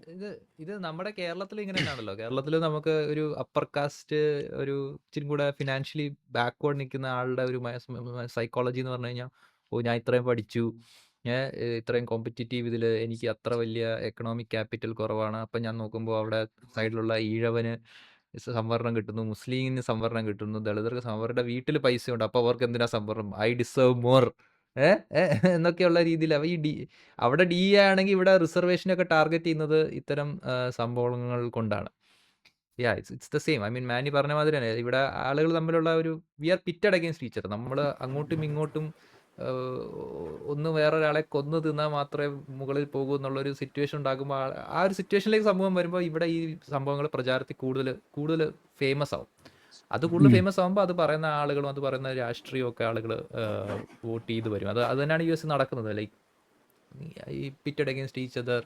അപ്പോൾ അതുകൊണ്ടൊക്കെയാണ് ട്രംപിങ്. നമ്മൾ ആ വീഡിയോയിൽ പറയുന്നുണ്ട്, രക്ഷകൻ എന്നുള്ള വീഡിയോയിൽ ഇതിനെക്കുറിച്ചൊക്കെ നമ്മളൊന്ന് പറഞ്ഞുകൊണ്ട് നിങ്ങൾക്ക് പോയി ചെക്ക് ചെയ്യാം. പക്ഷേ ഈ ഒരു കാര്യം അതായത് ഇതിനെക്കുറിച്ച് നിങ്ങൾക്ക് കൂടുതൽ വിശദമായി പഠിക്കേണ്ടത്. ഇപ്പം ഞാനത് ഒരു ബ്രീഫ് എക്സ്പ്ലനേഷൻ ആണ് തന്നത്. അത് പൂർണ്ണമായിരിക്കണമെന്നില്ല. അപ്പോൾ ഇത് ഡീറ്റെയിൽ ആയിട്ട് നിങ്ങൾക്ക് അറിയാൻ താല്പര്യം ഉണ്ടെന്നുണ്ടെങ്കിൽ നിങ്ങൾക്ക് വായിക്കാൻ പറ്റുന്ന ഒരു പുസ്തകം എന്ന് പറഞ്ഞു കഴിഞ്ഞാൽ ബോളിംഗ് അലോൺ എന്ന് പറഞ്ഞ റോബർട്ട് പട്നം എന്ന് പറഞ്ഞിട്ടുള്ള ഒരു ഹാർവേഡ് യൂണിവേഴ്സിറ്റിയിലെ ഇപ്പം അദ്ദേഹം റിട്ടയർ ചെയ്തെന്ന് തോന്നുന്നു, പക്ഷെ ഒരു പ്രൊഫസർ ഉണ്ടായിരുന്നു. അയാൾ എഴുതിയ ഈ പുസ്തകത്തെ ആധാരമാക്കിയിട്ടാണ് ട്രംപിന്റെ ടീം ഇയാളുടെ സ്ട്രാറ്റജി ഡിസൈൻ ചെയ്തത് എന്ന് അവർ തന്നെ പറഞ്ഞിട്ടുണ്ട്. ഈ റോബർട്ട് പട്നം എന്ന് പറഞ്ഞ ഒരാളുടെ പുസ്തകമുണ്ട്, ബോളിംഗ് അലോൺ എന്ന് പറഞ്ഞാൽ അമേരിക്കയിലെ ഒരു വലിയ വിഭാഗം ആൾക്കാരുടെ ജീവിതം എങ്ങനെയാണ്, what is the difference between the college educated population and the non college educated population, അവരുടെ ജീവിത രീതിയിലുള്ള വ്യത്യാസം എങ്ങനെയാണ്, അവരുടെ എക്കണോമിക് റിലേഷൻസ് എങ്ങനെയാണ്, അതെങ്ങനെയാണ് ഈ പോപ്പുലിസ്റ്റ് രാജ്യങ്ങൾക്ക് ഒരു ബൂസ്റ്റ് ആകുന്നത് എന്ന് പറയുന്ന ഒരു കാര്യങ്ങൾ മനസ്സിലാക്കാനായിട്ട് ഈ പുസ്തകം വായിച്ചിരിക്കുന്നത് നല്ലതായിരിക്കും എന്ന് എനിക്കൊരു അഭിപ്രായമുണ്ട്. പക്ഷെ നമ്മുടെ കേരളത്തിന്റെ കാര്യം പറയുമ്പോഴും ഈ കേരളം ഇന്നും അത്ര അധികം ഒരു ഇൻഡസ്ട്രിയൽ ആയിട്ടൊരു സമൂഹമായി മാറിയിട്ടില്ല. അമേരിക്കയുടെ അത്രയും ഒരു എക്സ്ട്രീം ലെവലിലേക്ക് പോയിട്ടില്ല. അങ്ങനെ പോകണമെന്നാണ് ഇവിടെയുള്ള കുറെ ബുദ്ധിജീവികൾ പറയുന്നത്. പക്ഷെ അത്ര അധികം ഒരു ലെവലിലേക്ക് പോയിട്ടില്ല എന്നുള്ളത് കൊണ്ടാണ് നമുക്കിപ്പോഴും കുറച്ച് ഒരു കമ്മ്യൂണിറ്റേറിയൻ ആയിട്ടുള്ള വാല്യൂസ് ഒക്കെ ഉള്ളത്. അറ്റ്ലീസ്റ്റ് കേരളത്തിൽ ഈ ഫ്രണ്ട്ഷിപ്പ് എന്നൊക്കെ പറഞ്ഞ കോൺസെപ്റ്റുകൾക്ക് ഒരു ഭയങ്കര വലിയ വാല്യൂ ഉണ്ട്. ഫ്രണ്ട്സ്, അതേപോലെ ഫാമിലി എന്നുള്ളത് തന്നെയൊക്കെ ഒരു കുറച്ച് വാല്യൂസ് ഒക്കെ നമ്മൾ കാണുന്നത്. അത് ഈ ബന്ധങ്ങൾക്ക് നമ്മളൊരു വാല്യൂ കൊടുക്കുന്നുണ്ട്. ഇപ്പൊ US അങ്ങനെ ഒരു രീതിയിലുള്ള ഒരു സ്ട്രോങ് ഹ്യൂമൻ റിലേഷൻഷിപ്സ് ഇല്ല. എല്ലാം ഈ താൽക്കാലികമായിട്ടുള്ള നമ്മളൊരു യാത്രയ്ക്ക് പോവുകയാണ്. ആ യാത്രയിൽ നമ്മൾ പല ആൾക്കാരെ നമ്മൾ പോകുന്ന അതേ ദിശയിൽ പോകുന്ന ഒരുപാട് ആൾക്കാരെ കണ്ടുമുട്ടും. അവരുമായിട്ടൊക്കെ ഈ യാത്രയുടെ ഭാഗമായി സഹകരിക്കുന്നു എന്നല്ലാതെ ഒരു ഹ്യൂമൻ റിലേഷൻഷിപ്പ് അവരുടെ ഇടയിൽ ഉണ്ടായി വരികയോ അങ്ങനെ ഒരു ഫ്രണ്ട്ഷിപ്പ് എന്നൊക്കെ പറഞ്ഞൊരു റിലേഷൻഷിപ്പ് സ്ട്രോങ് ആയിട്ട് ഉണ്ടാവുകയൊന്നും ചെയ്യില്ല. മനസ്സിലായോ? അതുകൊണ്ട് തന്നെ ഇവിടെയുള്ള ഈ ഹ്യൂമൻ റിലേഷൻഷിപ്സ് എല്ലാം ഒരു മീൻസ് ടു ആൻ എൻഡ് ആണ്. എൻ്റെ ഇൻഡിവിജ്വൽ ഗോള് അച്ചീവ് ചെയ്യാൻ വേണ്ടിയിട്ട് ഞാൻ ഇയാളുടെ ഇൻട്രസ്റ്റും കൂടെ പരിഗണിക്കുന്നു, ഇയാളെയും കൂടെ കൂട്ടുന്നു എന്ന് പറയുന്ന ഒരു രീതിയിലുള്ള റിലേഷൻഷിപ്സ് മാത്രമാണ്. അപ്പൊ അതിൻ്റെതായിട്ടുള്ള പ്രശ്നങ്ങൾ എഗെയിൻ ഈ US സൊസൈറ്റീസിൽ ഒരുപാട് കാണാൻ സാധിക്കും. അതിന്റെ ഒരു പ്രധാന പ്രശ്നം എന്ന് പറഞ്ഞു കഴിഞ്ഞാൽ സമൂഹം ലാർജ്ലി പൊളിറ്റിക്കൽ ആയിരിക്കും എന്നുള്ളതാണ്. ഒരു പൊളിറ്റിക്കൽ ഓർഗനൈസേഷൻ സാധ്യമാവില്ല. ഇപ്പോൾ കാരണം പൊളിറ്റിക്കൽ ഓർഗനൈസേഷൻ ഡിമാൻഡ് ചെയ്യുന്നതെന്ന് പറയുന്നത് ഈ പൊളിറ്റിക്കൽ മൂവ്മെന്റിന് വേണ്ടിയിട്ട് നിന്റെ ഇൻട്രസ്റ്റിനെ നീ ത്യജിക്കാൻ തയ്യാറാവണം എന്ന് പറയുന്ന ഒരു കാര്യമാണ്. അതപ്പം ഇത്തരത്തിലുള്ള സൊസൈറ്റിയിൽ സാധ്യമാകത്തില്ല.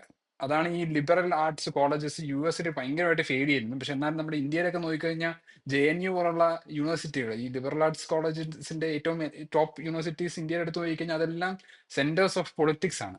വളരെ പൊളിറ്റിക്കലി ചാർജ്ഡ് ആയിട്ടുള്ള യൂത്ത് ആണ് നമുക്ക് അവിടെ എല്ലാം കാണാൻ സാധിക്കുക.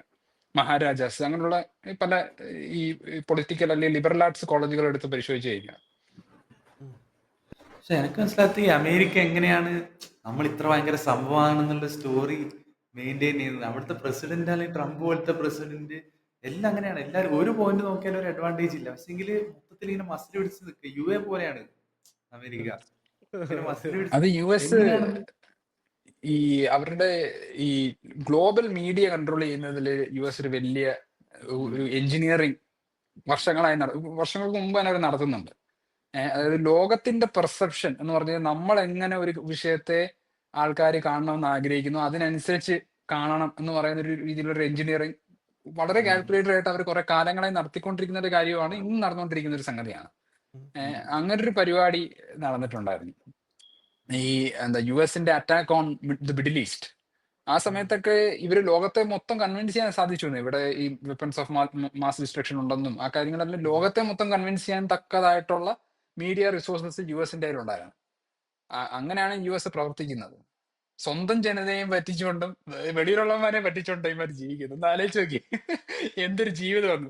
അത് അങ്ങനെ സാധ്യമാവുന്നതെന്ന് പറഞ്ഞു കഴിഞ്ഞാൽ ഇത്ര ഇൻഡിവിജ്വലിസ്റ്റിക് ആയി ഉള്ളൊരു സമൂഹത്തിലെ അതൊക്കെ സാധ്യമാവുള്ളൂ. മനസ്സിലായോ? ഇങ്ങനെ ആൾക്കാരെ എക്സ്പ്ലോയിറ്റ് ചെയ്ത് ജീവിക്കാനായിട്ടുള്ള ഒരു രീതി. നമ്മുടെ കേരളത്തിലെ ബുദ്ധിജീവികളുടെ അവസ്ഥ എന്ന് പറയുന്നത് അമേരിക്കയിൽ അവന്മാര് പറയുന്ന കൺസ്പിറസി തിയറി അതേപോലെ കോപ്പി അടിച്ച് ഇവിടെ എഴുതി വെക്കുന്ന ഒരു സംഭവമാണ്. മനസ്സിലായോ? അവന്മാരാ പറയാൻ ഞങ്ങൾക്ക് കഴിവുള്ളവന്മാരാന്ന് പറയുന്നത്. സ്വന്തമായിട്ടൊരു 10 കൺസ്പിറസി തിയറി എഴുതുകയാണെങ്കിൽ പിന്നെയും കുഴപ്പമില്ല. അതിന് ആ കഴിവുണ്ടെന്ന് ഞങ്ങൾ വേണേ അംഗീകരിക്കാം. എന്താണെങ്കിലും ഊളത്തരമാണ് കാണിക്കുന്നത്. അതിനൊരു അന്തസ്സ് വേണ്ടേ? USAID ഇഷ്യൂ വന്നപ്പോഴും ഞാൻ വിചാരിച്ചു കേരളത്തിലുള്ള കുറച്ച് പേജുകൾ ലൈക്ക് ഇൻസ്റ്റഗ്രാം പേജുകൾ ട്രംപ് പറഞ്ഞു USAID ഇലക്ഷൻ അട്ടിമറിക്കാൻ വേണ്ടി ഇന്ത്യക്ക് ഇത്ര പൈസ കൊടുക്കുന്നുണ്ട്, 21 മില്യണോ. അപ്പൊ ട്രംപ് പറഞ്ഞു എന്നുള്ളത് ഒരു വേദവാക്യാക്കിയിട്ട് അത് കറക്റ്റാണ്, 100% ശരിയാണ്. എന്താണ് ഇന്ത്യൻ മീഡിയ ഇതിനെ പറ്റിയിട്ടൊന്നും സംസാരിക്കാത്തത്? എന്താണ് ഇന്ത്യൻ മീഡിയ ഈ ഒരു വിഷയത്തിൽ സൈലന്റ് ആവുന്നത്? അല്ല, ഇന്ത്യൻ മീഡിയ എന്ന് പറയുമ്പോൾ റൈറ്റ് വിങ് മീഡിയ ഉണ്ടല്ലോ, അവരെന്താ സംസാരിക്കാത്ത എനിക്കറിയില്ല. അത് റൈറ്റ് വിങ്ങിനെ സപ്പോർട്ട് ചെയ്യുന്ന ഒരു ഇഷ്യൂ ആണെങ്കിൽ അവര് സംസാരിക്കൂലേ? പിന്നെ അതൊരു മിസ്ഇൻഫർമേഷൻ കൂടിയായിരുന്നു. അപ്പോ ബംഗ്ലാദേശിന് അങ്ങോട്ടാണ് ആക്ച്വലി ആ പൈസ കൊടുത്തിട്ടുള്ളത്. അങ്ങനെ എന്തോ മിസ്ഇൻഫർമേഷൻ ആയിരുന്നു. ഇന്ത്യക്ക് USAID കൊടുത്തത് വേറെന്തെങ്കിലും കാരണം കൊണ്ടായിരിക്കും, ഇലക്ഷൻ അട്ടിമറിക്കാനായിരിക്കും എന്നറിയില്ല. പക്ഷെ എന്തായാലും ട്രംപ് കണ്ട് പറഞ്ഞു, അതുകൊണ്ട് അത് ശരിയാണ് എന്നൊക്കെ വിശ്വസിക്കുന്ന മലയാളികൾ ഉണ്ട് എന്ന് പറയുമ്പോ എന്തോ 21 മില്യന്റെ എന്തോ കണക്കാണ്. 21 മില്യൺ ഇന്ത്യക്ക് കൊടുത്തു, അത് ഇലക്ഷൻ അങ്ങനെ എന്തോ സാധനമാണ്. പക്ഷെ 21 മില്യൺ ആക്ച്വലി കൊടുത്ത ബംഗ്ലാദേശ്. അങ്ങനെ എന്തോ ഒരു മിസ്മാച്ച് ഉണ്ട് ആ ഒരു കാര്യത്തിൽ. അതിന്റെ ഫാക്ട് എന്താണെന്നുള്ളതൊന്ന് പരിശോധിക്കണം. അതുകൊണ്ട് ഇത് റിപ്പോർട്ട് ചെയ്തെങ്കിൽ മിസ്ഇൻഫർമേഷൻ ആണ് റിപ്പോർട്ട് ചെയ്തത്. മനസ്സിലായോ? എന്തോ ഭാഗ്യത്തിന് ഇവന്മാരെ ചെയ്തിരുന്നു. കാരണം ലോകത്തില് ഇന്ത്യയാണ് ഏറ്റവും കൂടുതൽ one of the top countries ആണ് മിസ്ഇൻഫർമേഷൻ കാരണം ഒരു പ്രശ്നമുള്ളത്. മീഡിയ മിസ്ഇൻഫർമേഷൻ കാരണം പ്രശ്നമുള്ള one of the top countries ഇന്ത്യയാണ് ആക്ച്വലി. US പോലും അല്ല. US-നേക്കാളും മിസ്ഇൻഫർമേഷൻ ആണ് ഇന്ത്യയിൽ പ്രവർത്തിക്കുന്നത്. അത് നമ്മളായിരിക്കും നമ്മുടെ ഒരു ലൈറ്റ് സർക്കിളിലുള്ള ഈ മീഡിയ ന്യൂസ് ചാനൽസ് പരിപാടിയൊക്കെ ഉണ്ട്. അത് ഈ വാട്സാപ്പിലൂടെ ഇൻഫർമേഷൻ നേടുന്ന ഒരു വലിയൊരു വിഭാഗം ജനത ഇന്ത്യയിൽ ജീവിക്കുന്നുണ്ട്. അവരെ കുറിച്ച് നമ്മൾ ചിന്തിക്കുന്നില്ല. അങ്ങനെയുള്ള കുറച്ച് കാര്യങ്ങളുണ്ട്. ഞാൻ പറയാൻ വന്ന പോയിന്റ് എന്ന് വെച്ച് കഴിഞ്ഞാൽ ഈ ബേസിക്കലി ഈ DEI കാരണമാണ് കഴിവില്ലാത്തതെന്നൊക്കെ ഇവർ പറയുന്നുണ്ട്. അതൊന്ന് സൂപ്പർസ്റ്റിഷൻ ആണ്, അതൊരു ജസ്റ്റ് ഒരു കോൺസ്പിറസി തിയറിയാണ്. നേരത്തെ നമ്മളത് എക്സ്പ്ലെയിൻ ചെയ്തു.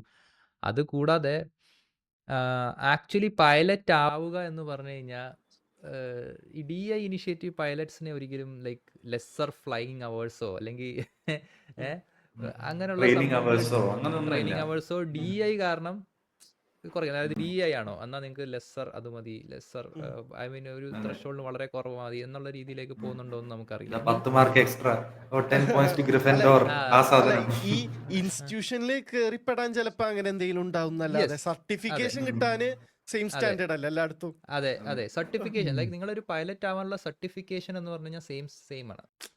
മനസ്സിലായില്ലേ? ലൈക്ക് നിങ്ങൾ സ്ത്രീ ആണെങ്കിലും ബ്ലാക്ക് ആണെങ്കിലും ട്രാൻസ്ജെൻഡർ ആണെങ്കിലും എന്ത് തന്നെ ആണെങ്കിലും നിങ്ങൾക്ക് certification to get a pilot license or certification standards are same.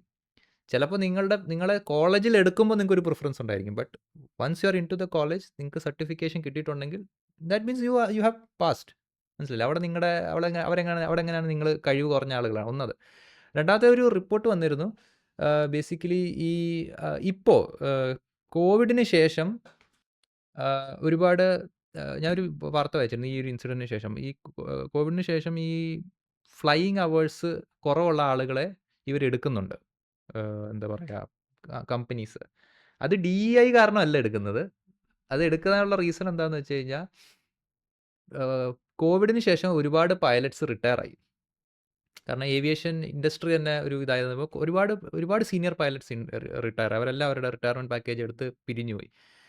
കോവിഡിന് ശേഷം ഈ ഡിമാൻഡ് വീണ്ടും കൂടിയപ്പോൾ അത്രയും പൈലറ്റ്സ് ഇല്ല. അപ്പോൾ ഇവർക്ക് ജനറലി തന്നെ പെട്ടെന്ന് തന്നെ ഒരുപാട് പൈലറ്റ്സിനെ എടുക്കുമ്പോൾ അത് DI under the level of DI അല്ല. ജനറലി പൈലറ്റ്സ് ഇപ്പോൾ എടുക്കപ്പെടുന്ന പൈലറ്റ്സിനെല്ലാം കുറച്ച് ഇളവുകൾ കൊടുത്താണ് എടുക്കുന്നത്. Because to meet the demands. കാരണം അത്രയും ഡിമാൻഡ് പോസ്റ്റ് കോവിഡ് ഇത് കൂടിയപ്പോൾ അത്രയും പൈലറ്റുകൾ എടുക്കേണ്ടി വരുന്നുണ്ട് എന്നൊരു റിപ്പോർട്ട് ഞാൻ വായിച്ചിരുന്നു. അപ്പോൾ അത് പക്ഷേ ഇവരെ എടുക്കൂല. അതൊന്നും അങ്ങനത്തെ സംഭവങ്ങളൊന്നും ഇവർ എടുക്കും. ഇവരെപ്പോഴും ആ DI പെണ്ണുങ്ങൾ ഓടിക്കുന്നതുകൊണ്ടാണ്. ആൻഡ് ഇത് ഹിസ്റ്റോറിക്കലി എപ്പോഴും വരുന്ന സംഭവമാണ്. നമ്മുടെ ഈ ടൈറ്റാനിക് സബ്മറീൻ കേസിൽ ഇത് വന്നിരുന്നു. ടൈറ്റാനിക് ഡെബ്രി കാണാൻ ഈ സബ്മറീനിൽ പോയി കാണുന്ന ഒരു ടൂറിസ്റ്റ് പരിപാടിയുണ്ട്. അപ്പോൾ അതിൽ ഒരു സബ്മറീൻ പോയപ്പോൾ ആ സബ്മറീൻ ഇംപ്ലോഡ് ആയ അതിനകത്തുള്ള എല്ലാവരും മരിച്ചിരുന്നു. അന്നും അവർ പറഞ്ഞിരുന്നത് ഈ സബ്മറീൻ ഓടിച്ചത് DI ആയിട്ടുള്ള ആളാണ്, അതുകൊണ്ടാണ് ഇതുണ്ടായതെന്ന് പറഞ്ഞിരുന്നു. അതെ, ടൈറ്റാനിക് പറഞ്ഞതും DI കാരണം എന്നിട്ട് പറയാറുന്നില്ലേ? അതെ, ടൈറ്റാനിക് പറഞ്ഞത് DI ആണ്, ഈ ഐസ്ബർഗ് കൊണ്ടുവച്ചത് DI ആണ്, അങ്ങനൊന്നും അല്ല എന്നൊന്നും പറഞ്ഞിട്ടില്ല അവർ. പക്ഷേ ഈ സബ്മറീൻ കാണാൻ പോയത് DI ആണ്. പിന്നെ എന്താ പറയുക, വേറൊരു സംഭവം അവർ പറഞ്ഞത് ഇന്ത്യയിൽ ഇത് പറഞ്ഞിട്ടുണ്ട്. ഇന്ത്യയിൽ ഓല ബൈക്സ് പണ്ടൊരു 1-2 കൊല്ലം മുമ്പ് തീ പിടിക്കുന്നുണ്ടായിരുന്നു. വളരെ വലിയ രീതിയിൽ ഇത് തീ പിടിക്കുന്നുണ്ടായിരുന്നു. അപ്പോഴും ഈ കുറേ ആളുകൾ പറഞ്ഞു നടന്നതെന്ന് വെച്ച് കഴിഞ്ഞാൽ ഓല ഏതോ ഒരു ഫാക്ടറി ഉണ്ടാക്കിയിട്ടുണ്ട്. ആ ഫാക്ടറിയിൽ പെണ്ണുങ്ങൾ മാത്രമേ ഹയർ ചെയ്യുന്ന എന്തൊരു പോളിസി അവരെടുത്തുന്നോ. അപ്പോൾ പെണ്ണുങ്ങളെ ഹയർ ചെയ്തുകൊണ്ടാണ് ഓലയുടെ ബൈക്കുകൾ തീ കത്തിക്കുന്നത്. അപ്പോൾ എവിടെ നോക്കിയാലും ഈ രീതിയിലുള്ള DI കാരണം കഴിവ് കുറയുന്നു എന്നുള്ള അറ്റാക്സ് നിരന്തരമായിട്ട് ഇവർ നടത്തുന്നുണ്ട്.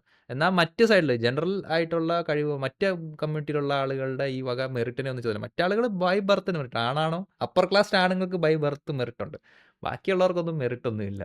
അവരെ എടുത്തു കഴിഞ്ഞാൽ തന്നെ മെറിറ്റ് കുറഞ്ഞു. അതാണ് ഇവിടുത്തെ ഒരു രസം. ഡംബിൾഡോർ ഹാരി പോട്ടറിന് കൊടുക്കുന്ന പോലെ Harry Potter white male 10 points to Gryffindor. അതെ. പിന്നെ ഈ ഏവിയേഷൻ യൂഷ്വലി ക്യാപ്റ്റനും സബോർഡിനേറ്റും എങ്ങനെ, ഇപ്പൊ സ്റ്റാർ വാർസിൽ ഒരു ജഡൈ നൈറ്റിന് എപ്പോഴും ഒരു പാടവാൻ ഉണ്ടാവും. ലൈക്ക് കുറേ കാലം ട്രെയിൻ ചെയ്തിട്ട് അയാളെ ജഡൈ നൈറ്റ് ആക്കി കഴിഞ്ഞാൽ ആ ജഡൈ നൈറ്റ് വേറൊരു പാടവാനെ. ആ സ്കീമാണോ ഏവിയേഷനിൽ ആരെങ്കിലും ഉണ്ടെങ്കിൽ ഒന്ന് ജസ്റ്റ് കമന്റ് ചെയ്യും. എനിക്കറിയില്ല അവരെങ്ങനെ ആ ഒരു ട്രഡീഷൻ കൊണ്ടുപോകണത് എന്നുള്ളത്. ഒരു സീനിയർ പൈലറ്റിന്റെ ഒപ്പം ഒരു ജൂനിയർ പൈലറ്റ്, എന്നിട്ട് അയാൾ കുറെ പറന്നിട്ട് ഇയാളെ ജൂനിയർ ആക്കുമ്പോൾ അയാൾ ക്യാപ്റ്റൻ, ആ ഒരു രീതിയാണോ? എനിക്കൊന്നും എല്ലാ ഇൻസാനും അങ്ങനെ തന്നെ ഉണ്ട് ഏകദേശം. സ്റ്റാർട്ടിംഗ് എന്താ പറയുക, ഒരു അസിസ്റ്റന്റ് ആയിട്ടല്ലേ സ്റ്റാർട്ട് ചെയ്യുക. ഫസ്റ്റ് തന്നെ സീനിയർ പൈലറ്റ് ആയിട്ട് സ്റ്റാർട്ട് എനിക്ക് തോന്നുന്നില്ല. എന്തായാലും അറിയുന്ന ആൾക്കാരുണ്ടെങ്കിൽ കമന്റ് ചെയ്തു. സീനിയർ DI ആയിരിക്കുമല്ലോ. സീനിയർ DI ജൂനിയർ DI, അതുകൊണ്ടാണ് സംഭവിക്കുന്നത്. അല്ല, ഈ നറേറ്റീവ് വർക്ക് ചെയ്യാനുള്ള കാര്യം ടാർഗറ്റ് ചെയ്യുന്ന ഓഡിയൻസ് ഇങ്ങനെ ഐസൊലേറ്റഡ് ആയിട്ടുള്ള ജീവിതങ്ങൾ ജീവിക്കുന്ന ആൾക്കാരാണ്. അവർക്ക് ഈ ബാക്കിയുള്ള മൈനോറിറ്റീസിനെ പറ്റിയിട്ട് അറിവില്ല. ഇവർക്ക് ഈ അവസരങ്ങളും ഈ ഗതികേടും വരുന്നത് അവരെ കുറിച്ചാണെന്ന് പറഞ്ഞ് ഇവർ വിശ്വസിക്കും. കാര്യം ജീവിതത്തിൽ അവരെ കണ്ടിട്ടില്ല. മനസ്സിലായോ? ഇത് മറ്റേ ഇന്ത്യ ഇടക്കിടക്ക് പാകിസ്ഥാന്റെ മേലില് പാകിസ്ഥാനെ കാരണം ചൈന കാരണമാണ് ചുമ്മാ പറയത്തില്ലേ, അതേപോലെ ഒരു സാധനമാണ്. അത് ഇപ്പോ കുറെ പേർക്ക് തിരിച്ചറിവ് അല്ല, അവരെ ജോലി പോയി തുടങ്ങുമ്പോൾ ലൈക്ക് എൻ്റെ ജോലി നഷ്ടപ്പെട്ടു, ഞാൻ മാഗനെയാണല്ലോ സപ്പോർട്ട് ചെയ്തത്, അല്ലെങ്കിൽ എൻ്റെ ലൈഫ് സ്റ്റൈൽ മോശമാവുന്നുണ്ട്, ഞാൻ മാഗനെയാണല്ലോ സപ്പോർട്ട് ചെയ്തത്, എന്നിട്ട് എന്തുകൊണ്ട് എൻ്റെ ലൈഫ് സ്റ്റൈൽ മോശമാവുന്നു എന്നുള്ള രീതിയിൽ അവർക്കൊരു റിഗ്രറ്റ് വന്നു തുടങ്ങിയിട്ടുണ്ട്. അപ്പോൾ ആ ഒരു മൂവ്മെന്റ് നിങ്ങൾക്ക് വേണമെങ്കിൽ കാണാൻ പറ്റും, മാഗ റിഗ്രറ്റ് എന്ന് പറഞ്ഞിട്ട്. ട്രംപിന് വോട്ട് ചെയ്ത് ജയിപ്പിച്ചിട്ട് ട്രംപ് ചെയ്ത കുറെ പ്രോമിസസ് മേക്ക് ചെയ്തിട്ടുണ്ടായിരുന്നു. ഞാൻ കയറിക്കഴിഞ്ഞാൽ അപ്പം തന്നെ എല്ലാത്തിൻ്റെയും വില കുറക്കും, മേക്ക് അമേരിക്ക അഫോർഡബിൾ അഗെയിൻ ആക്കും, ആ ഒരു രീതിയിൽ പുള്ളി മാഫ. ഇലക്ഷൻ ക്യാമ്പയിൻ എഗ് പ്രൈസസ് കുറയ്ക്കും. പക്ഷെ ഇപ്പൊ നോക്കുമ്പോ എല്ലാം നല്ല പ്രൈസാണ്. പ്ലസ് മാഗനെ സപ്പോർട്ട് ചെയ്ത ആളുകൾക്ക് വരെ കുറെ പേരെ ജോലി ചെയ്തിട്ടുണ്ട്. കാരണം ഡോജിന്റെ ഇനീഷ്യേറ്റീവ് ആയിട്ട് കുറെ പേർക്ക് ഇത്ര അധികം ജോലിക്കാരൊന്നും ഈ ഒരു ഫീൽഡിൽ വേണ്ടെന്ന് പറഞ്ഞിട്ട് കുറെ പേരെ ഇങ്ങനെ ഫയർ ചെയ്തോണ്ടിരിക്കണില്ലേ. അതിന്റെ ഭാഗമായിട്ട് ട്രംപിനെ സപ്പോർട്ട് ചെയ്തവരും ഫയർ ചെയ്ത് എന്താ സപ്പോർട്ട് ചെയ്തവർ ആ. വിചാരിച്ചില്ല, സപ്പോർട്ട് ചെയ്ത് വിചാരിച്ചത് ആ. ഞാൻ എന്തായാലും പോലോ, ഏതോ കറുത്തക്കാരനും ഏതോ ഇവരൊക്കെ അല്ലേ പോത്തുള്ളൂ, ഞാൻ പോളൂ, എന്തായാലും ഞാൻ പോത്തില്ല. പോവില്ല, ഞാൻ ഇമിഗ്രന്റ് അല്ല, എനിക്ക് പ്രശ്നമില്ല, ആ ഒരു രീതിയിലാണ് ചെയ്യുന്നത്. ഇവർക്കും പണി കിട്ടി തുടങ്ങിയപ്പോ ഇവര് കുറെ റിഗ്രറ്റ് വീഡിയോ ഇടാൻ തുടങ്ങി. എനിക്ക് വേണ്ടായിരുന്നില്ല, ഞങ്ങളെ എലക്ട് ചെയ്ത് ജയിപ്പിച്ച് ട്രംപിനെയാണ്, അല്ലാണ്ട് മസ്കിനല്ല, മസ്കിനെ ആരും എലക്ട് ചെയ്തിട്ടില്ല, ഇതൊക്കെയാണ് പറയണത്. ഈ എന്താ ഈ കുറെ ഇമിഗ്രൻസ് ഇപ്പൊ പറയുന്നുണ്ട്. അതായത് ഉം. ഞങ്ങളുടെ ആദ്യം പറഞ്ഞിരുന്നത് ലീഗൽ മൈഗ്രൻസിനെ ഒന്നും ചെയ്യത്തില്ല, അതെ, ഇല്ലീഗൽ അതെ. മൈഗ്രൻസിനെ പുറത്താക്കത്തുള്ളത് പറഞ്ഞ് ഇപ്പൊ ഞങ്ങളെ പുറത്താക്കുന്നുണ്ട് ഉം. എന്നൊക്കെ പറഞ്ഞു ഇവിടെ കിടന്നത് കരയിച്ചലാണ്. ഉം. ലൈക്ക് We were tricked എന്ന് പറഞ്ഞിട്ട്. അതെ, ഇത് ഈ ഈ ഫാഷിസം എന്താണെന്നുള്ളത് മനസ്സിലാക്കാത്തതിന്റെ ഒരു പ്രശ്നമാണ്. ഫാഷിസം ഈ ജർമ്മനിയിലാണ്, ഇറ്റലിയിലാണെങ്കിൽ അതിന്റെ പ്രധാന ഫോംസിൽ എല്ലാ പ്രൊജക്ഷൻസിൽ എല്ലായിടത്തും സംഭവിച്ചിട്ടുള്ള കാര്യം എന്ന് പറഞ്ഞു കഴിഞ്ഞാല് ഈ ജനങ്ങളുടെ ഒരു രക്ഷകനായി നിങ്ങളുടെ പ്രശ്നങ്ങളെല്ലാം പരിഹരിക്കാൻ പറ്റും. ഇങ്ങനെ എന്തെങ്കിലും എക്കണോമിക് ക്രൈസിസ് അങ്ങനെ എന്തെങ്കിലും പ്രശ്നം ഉണ്ടാകുമ്പോഴാണ് ഇവർ ഈ ഫാഷിസ്റ്റ് മൂവ്മെന്റ്സ് ഗ്രോ ചെയ്യുന്നത്. ഇന്ത്യയിൽ കറപ്ഷൻ അങ്ങനെയുള്ള കുറച്ച് പ്രശ്നങ്ങൾ, അതേപോലെ ജർമ്മനിയിൽ ആ സമയത്ത് എക്കണോമിക് റിസഷൻ, പിന്നെ ഈ വേൾഡ് വാറിന് ശേഷം അടയ്ക്കേണ്ട കടങ്ങൾ, അങ്ങനെ ഒരുപാട് ബാധ്യതകൾ ഇങ്ങനെ കുമിഞ്ഞുകൂടുന്നു. അങ്ങനെയുള്ള ഭയങ്കര ഒരു എക്കണോമിക് ക്രഞ്ചിലൂടെ പോയിക്കൊണ്ടിരിക്കുകയാണ്. അങ്ങനെ ഒരു സാഹചര്യത്തിൽ ജനങ്ങളുടെ രക്ഷകനായി ഞങ്ങൾ വരികയാണ്, നിങ്ങളുടെ പ്രശ്നങ്ങളെല്ലാം പരിഹരിക്കാൻ പറ്റും. ചുമ്മാ വാഗ്ദാനങ്ങൾ, ഒരുപാട് വാഗ്ദാനം. ബാക്കി ആൾക്കാർക്ക് വാഗ്ദാനങ്ങൾ കൊടുക്കാനില്ല. മനസ്സിലാവും, അവ എന്ത് പറയാനാണ് ഈ ഒരു മുമ്പി അവസ്ഥയിൽ ഇവരെ എങ്ങനെ രക്ഷിക്കാനാണെന്ന് പറഞ്ഞിരിക്കുന്ന സമയത്ത് ഇവന്മാര് വന്ന് ചുമ്മാ ഫ്രീ ആയിട്ടങ്ങ് വാഗ്ദാനങ്ങൾ കൊടുക്കും. എന്നിട്ട് പറയും നിങ്ങളെ രക്ഷിക്കാനുള്ള സംഭവം സെറ്റാണ്, ഫുള്ള് പവറാണെന്ന് പറഞ്ഞിട്ടായിരിക്കും ഇരിക്കുന്നത്. ആൻഡ് ഇവരെ സപ്പോർട്ട് ചെയ്യുന്നത് എപ്പോഴും ഈ സമൂഹത്തിലുള്ള എലൈറ്റ് ക്ലാസ്സസ് ആയിരിക്കും. വലിയ വലിയ ബിസിനസ് ഓണേഴ്സും ബാക്കിയുള്ള ആൾക്കാരും ആയിരിക്കും, ഈ മസ്ക് ഒക്കെ ചെയ്യുന്ന പോലെ തന്നെ. ആ കാലഘട്ടത്തില് ഈ ജർമ്മനിയിലെ ഇലക്ഷനെ ഇവിടെ യുഎസിലുള്ള ഹെൻറി ഫോർഡ്, ജനറൽ മോട്ടോഴ്സ് പോലുള്ള കമ്പനീസൊക്കെയാണ് ഹിറ്റ്ലറിനെ ബാക്ക് ചെയ്തുകൊണ്ടിരിക്കുന്നത്. ജർമ്മനിയിലുള്ള ക്യാപിറ്റലിസ്റ്റുകൾ മാത്രമല്ല, ഇന്റർനാഷണൽ ആയിരുന്നു ഹിറ്റ്ലറിന്റെ ഒരു ഇൻഫ്ലുവൻസ് എന്ന് പറയുന്നത്. അപ്പൊ അങ്ങനെ ഇവര് അവരുടെ എല്ലാ റിസോഴ്സസും ഉപയോഗിച്ചുകൊണ്ട് പവറിലേക്ക് വരികയും പിന്നെ ഒരു welfare programme for these rich capitalist ആണ് പിന്നെ അവർ നടത്തുന്നത്. എന്നിട്ട് അവര് അങ്ങനെ ഒരു ഡയറക്ഷനാണ് അവരുടെ ഈ ഫാഷിസ്റ്റ് പ്രോജക്റ്റിന്റെ ഭാഗമായിട്ട് അവർ പോകുന്നത്. They നമ്മളെ came for me അടുത്ത എന്ന് ടോപ്പിക് പറഞ്ഞിട്ടൊരു പോയുണ്ട്, ആർക്കെങ്കിലും അറിയോ? Like they came for me എന്ന് പറഞ്ഞിട്ട് ഭയങ്കര ഫേമസ് ആണ്. അപ്പൊ ആ Yeah, പോയം yeah. പറയണത് എന്താന്ന് വെച്ചാൽ ആദ്യം അവര് സോഷ്യലിസ്റ്റുകൾക്ക് വേണ്ടി വന്നു, they came for the socialist, പക്ഷെ ഞാൻ പ്രതികരിച്ചില്ല കാരണം I am not one of them. പിന്നെ they came for the trade union, പക്ഷെ ഞാൻ പ്രതികരിച്ചില്ല കാരണം ഞാൻ ട്രേഡ് യൂണിയനിൽ പെട്ടല്ല. പിന്നെ ദേ കെയിം ഫോർ ദ ജ്യൂസിന് വേണ്ടി വന്നു, ഞാനും അപ്പോഴും ഞാൻ പ്രതികരിച്ചില്ല കാരണം ഞാൻ ജൂ അല്ല. Finally when they came for me, എനിക്ക് വേണ്ടി പ്രതികരിക്കാൻ വേറെ ആരും ബാക്കി ഉണ്ടായിരുന്നില്ല എന്ന് പറഞ്ഞിട്ട്. അപ്പൊ ആ ഒരു അവസ്ഥയിലാണ് ഇപ്പോ മാഗ പോണത്. US അല്ല, ഇത് ഇപ്പം നടന്നുകൊണ്ടിരിക്കുന്ന വളരെ ക്ലിയർ അല്ല, കുറച്ച് ആഴ്ചകളായിട്ട് നടന്നുകൊണ്ടിരിക്കുന്ന കാര്യം. അതായത് എല്ലാ ഗവൺമെന്റ് ഇൻസ്റ്റിറ്റ്യൂഷൻസിനെ അവര് പിരിച്ചുവിടുകയാണ്, അതിനകത്തുള്ള എംപ്ലോയീസിനൊക്കെ മാസമായിട്ട് അങ്ങ് ഫയർ ചെയ്യുകയാണ്. അപ്പൊ ഉദ്ദേശം എന്ന് പറഞ്ഞു കഴിഞ്ഞാൽ ഈ സ്റ്റേറ്റ് ഇൻസ്റ്റിറ്റ്യൂഷൻസിന്റെ ഇൻഫ്ലുവൻസ് കുറച്ച് പ്രൈവറ്റ് ഇൻസ്റ്റിറ്റ്യൂഷൻസിന്റെ കൂട്ടുക. അതാരെയാണ് ബെനിഫിറ്റ് ചെയ്യുന്നത്? ഈ എലോൺ മസ്കിനെ പോലുള്ള ഓൾറെഡി ക്യാപിറ്റലൊക്കെ ഡെവലപ്പ് ചെയ്ത് ഇത്തരം മേഖലയിലൊക്കെ വളരെ ക്വിക്കായിട്ട് ഇൻവെസ്റ്റ് ചെയ്ത് അത് ക്യാപ്ചർ ചെയ്യാൻ കഴിയുന്ന ക്യാപിറ്റലിസ്റ്റുകളെയാണ് അത് ബെനിഫിറ്റ് ചെയ്യുന്നത്. അതിന് വേണ്ടിയിട്ട് തന്നെയാണ് ഇത് ചെയ്യുന്നത്. മനസ്സിലായി, ഇവരെ എന്താണ് അവരുടെ എന്താണ് ഈ വർക്ക് ഫോഴ്സ് എക്സ്പ്ലോയിറ്റ് ചെയ്യാൻ വേണ്ടിയിട്ട് തന്നെയാണ് ഇവർ ഈ പരിപാടി കാണിക്കുന്നത്. പിന്നെ അതേപോലെ ഇൻസ്റ്റാഗ്രാമിലെ കുറെ കിഴങ്ങന്മാരൊക്കെ ഇപ്പോഴും പോസ്റ്റ് ഇടുന്നത് കണ്ടോ, എഫിഷ്യൻസി കൂട്ടാൻ ചെയ്യുന്നതും തെറ്റാണോ? എഫിഷ്യൻസി കൂട്ടാൻ നിങ്ങൾ പറഞ്ഞു, ഞങ്ങൾ എഫിഷ്യൻസി കൂട്ടുന്നത് തെറ്റാണോ? എഫിഷ്യൻസി കൂട്ടാൻ ആദ്യം ചെയ്യേണ്ടത് ഡോഡ്ജ് എന്ന് പറഞ്ഞ സംഘടന പിരിച്ചുവിടലാണ്. അതെ, ആദ്യം എക്സാക്ട്ലി ചെയ്ത് കഴിഞ്ഞാൽ എഫിഷ്യൻസി കൂടും. എക്സാക്ട്ലി അതാണ് സംഭവം. പിന്നെ ഡിപ്പാർട്ട്മെന്റ് ഓഫ് എഡ്യൂക്കേഷൻ അത് കംപ്ലീറ്റ്ലി പയ്യെ അതിനെ എടുത്ത് അങ്ങ് മുറിച്ച് മാറ്റുകയാണ്. എന്തിനാണ് അത് ചെയ്യുന്നത്? അതാകുമ്പം പ്രൈവറ്റ് സ്കൂൾസ് കുറച്ചുകൂടെ പ്രബലമാവണം.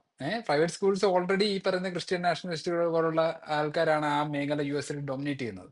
അപ്പൊ അവർക്ക് അവരുടെ സ്കൂളുകളിലേക്ക് പിള്ളേരെ കൊണ്ടുവരികയും അവിടെ വെച്ച് ഇവരെ ഇൻഡോക്ട്രിനേറ്റ് ചെയ്ത് ഒരു റിപ്പബ്ലിക്കൻ എന്താ വോട്ടേഴ്സ് ആക്കി മാറ്റാനായിട്ടുള്ള ശ്രമമാണ്. കാരണം ഇപ്പം അവരുടെ പ്രധാന ശത്രുക്കൾ, ഈ റിപ്പബ്ലിക്കൻസിന്റെ പ്രധാന ശത്രുക്കൾ എന്ന് പറയുന്നത് കോളേജ് എഡ്യൂക്കേറ്റഡ് ആയിട്ടുള്ള ഇൻഡിവിജ്വൽസ് ആണ്. അവരാണ് ഇവർക്കെതിരെ വോട്ട് ചെയ്യുന്നത്. മനസ്സിലായോ? അപ്പൊ ആ ഒരു പോപ്പുലേഷനെയും കൂടെ കൈയടക്കാനായിട്ടുള്ള പരിപാടിയാണ് ഇതൊക്കെ. അപ്പൊ ഇതൊക്കെ കണ്ടിട്ട് ഒരു ചക്കയും തേങ്ങയും മനസ്സിലാവാതിരിക്കുന്നവരാണ് ഈ എഫിഷ്യൻസി കൂട്ടാൻ വേണ്ടിയിട്ടാണ് മറ്റേതാണ് മറിച്ചാണ്. ഇത് ബേസിക്കലി ഒരു welfare programme for the rich ആണ് ഇവിടെ ഇപ്പൊ US-ൽ വന്നുകൊണ്ടിരിക്കുന്നത്. നമ്മുടെ അടുത്ത ടോപ്പിക് എന്താണ്? പിന്നെ അടുത്ത ഇഷ്യൂ എന്താന്ന് വെച്ചപ്പോ നബീസുമ എന്ന് പറഞ്ഞിട്ട് ഒരു വ്യക്തി മണാലിക്കാണോ പോയത് എനിക്കറിയില്ല. മണാലി പോയിട്ടൊരു വീഡിയോ ഇട്ടുണ്ട്. ബൈ ദ വേ ഞാൻ മണാലി പോകുന്നുണ്ട് കേട്ടോ മാർച്ചിൽ. അപ്പൊ ബേസിക്കലി നമ്മള് ട്രിപ്പ് പോകുന്നത് എൻജോയ് ചെയ്യുക, അടിച്ചു പൊളിക്കുക എന്നുള്ളൊരു ഉദ്ദേശത്തിൽ നമുക്ക് ഞാൻ ഭയങ്കര സൂക്ഷിച്ചത് സന്തോഷം. റാസി പബ്ലിക്കായിട്ട് അതൊക്കെ പറയുന്നത് വളരെ പോകണമെന്നൊക്കെ എല്ലാവരും വെച്ച് അടിച്ചു തരും. കുഴപ്പമില്ല. നമുക്ക് സന്തോഷം കിട്ടും. ഇപ്പൊ ഓരോ സ്ഥലങ്ങളിൽ കാണുമ്പോൾ ഭയങ്കര സന്തോഷമാണ് പോണ സമയത്ത്, എൻജോയ്മെന്റ് ആണ്. അപ്പോൾ അങ്ങനെ എൻജോയ് ചെയ്യുന്ന ഒരു വ്യക്തിയാണ് ഈ നബീസുമ എന്ന് പറഞ്ഞ വ്യക്തി. അപ്പൊ ആ ഒരു എൻജോയ്മെന്റ് കണ്ട് കുരു പൊട്ടിയിട്ട് ഒരു ഉസ്താദ്, ആ ഉസ്താദിന്റെ പേരെന്താന്ന് എനിക്കറിയില്ല, നോക്കേണ്ടി വരും.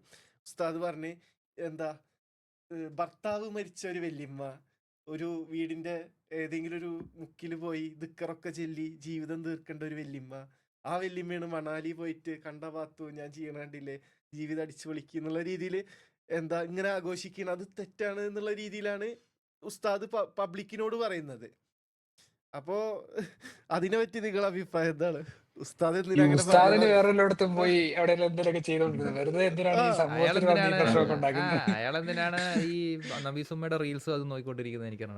അതെ, അയാൾക്ക് അങ്ങേർക്ക് വേറെ പണിയൊന്നും ഇല്ല. എവിടെ പോയി വല്ല അയാൾക്ക് ചൊല്ലിക്കൂടെ? അതെ, അയാൾക്ക് ഏതെങ്കിലും റൂമിന്റെ മുന്നിൽ നബിസിമയോ ചൊല്ലുന്നില്ല, എന്നാ പിന്നെ നിനക്ക് അവിടെ പോയിരുന്നു ചൊല്ലിക്കൊണ്ടിരുന്നത്. അതപ്പോ ഞങ്ങൾക്ക് സമാധാനമായിട്ട് ജീവിക്കാമല്ലോ, ഈ മാതിരി പാണത്തിനൊന്നും കാണണ്ടല്ലോ. ഇത് ഇത്തരം ഊളത്തരങ്ങളൊക്കെയാണ്. ഇത് ഈ നമ്മുടെ കൾച്ചറിന്റെ ഒരു ഒരു നമ്മുടെ ഇന്ത്യൻ കൾച്ചറിലൊരു ഒരു ഒരു രീതി എന്ന് വെച്ച് കഴിഞ്ഞാൽ സ്ത്രീകളെ എങ്ങനെ പെരുമാറണമെന്ന് ആണുങ്ങൾ തീരുമാനിക്കും. ഏതാണുങ്ങളെ ഏതോ വേറെ എതിരിക്കുന്ന ആണുങ്ങൾ ഇവരോട് യാതൊരു ബന്ധമില്ലാത്ത ആണുങ്ങളാണ് തീരുമാനിക്കുന്നത് ഇവരെങ്ങനെ പെരുമാറണം, ഇവരെങ്ങനെ അത് ചെയ്യണം. ഈ ഹണി റോസ് വിഷയം ഇത് തന്നെയല്ലേ?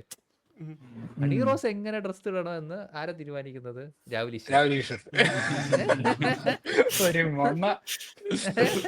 അതേമാതിരി നബീസുമ്മ അവിടെ പോയി, ഇവിടെ it's not about religion here. ഞാൻ പറഞ്ഞു, ഞാൻ ഇത് പല ആളുകൾ ഇതിനെ റിലീജിയൻ ആയിട്ട് ഡിസ്കസ് ചെയ്യുന്നത് ഞാൻ കണ്ടു. ഞാൻ ഇത് റിലീജിയൻ ആയിട്ടല്ല ഞാൻ കാണുന്നത്. ഞാൻ ഈ ആറ്റിറ്റ്യൂഡിനെയാണ് ഡിസ്കസ് ചെയ്യുന്നത്. അതായത് ഈ പെണ്ണുങ്ങൾ എന്ത് ചെയ്യുന്നു, ആ പെണ്ണ് അവിടെ പോകുന്നു, അല്ലെങ്കിൽ അവർ ആ സ്ത്രീ അവിടെ പോകുന്നു, അവർ എൻജോയ് ചെയ്യുന്നു. അവർ കുറേ വർഷം വീട്ടിൽ ഇരുന്നാണ്, അവർക്ക് അവിടെ പോയി മഞ്ഞെടുത്ത് കളിക്കുന്നു, രസമായിട്ട് തോന്നുന്നു. Fine, leave dum. If they are happy with their life, leave dum alone. അതല്ല ഇവിടുത്തെ ഒരു സംഭവം.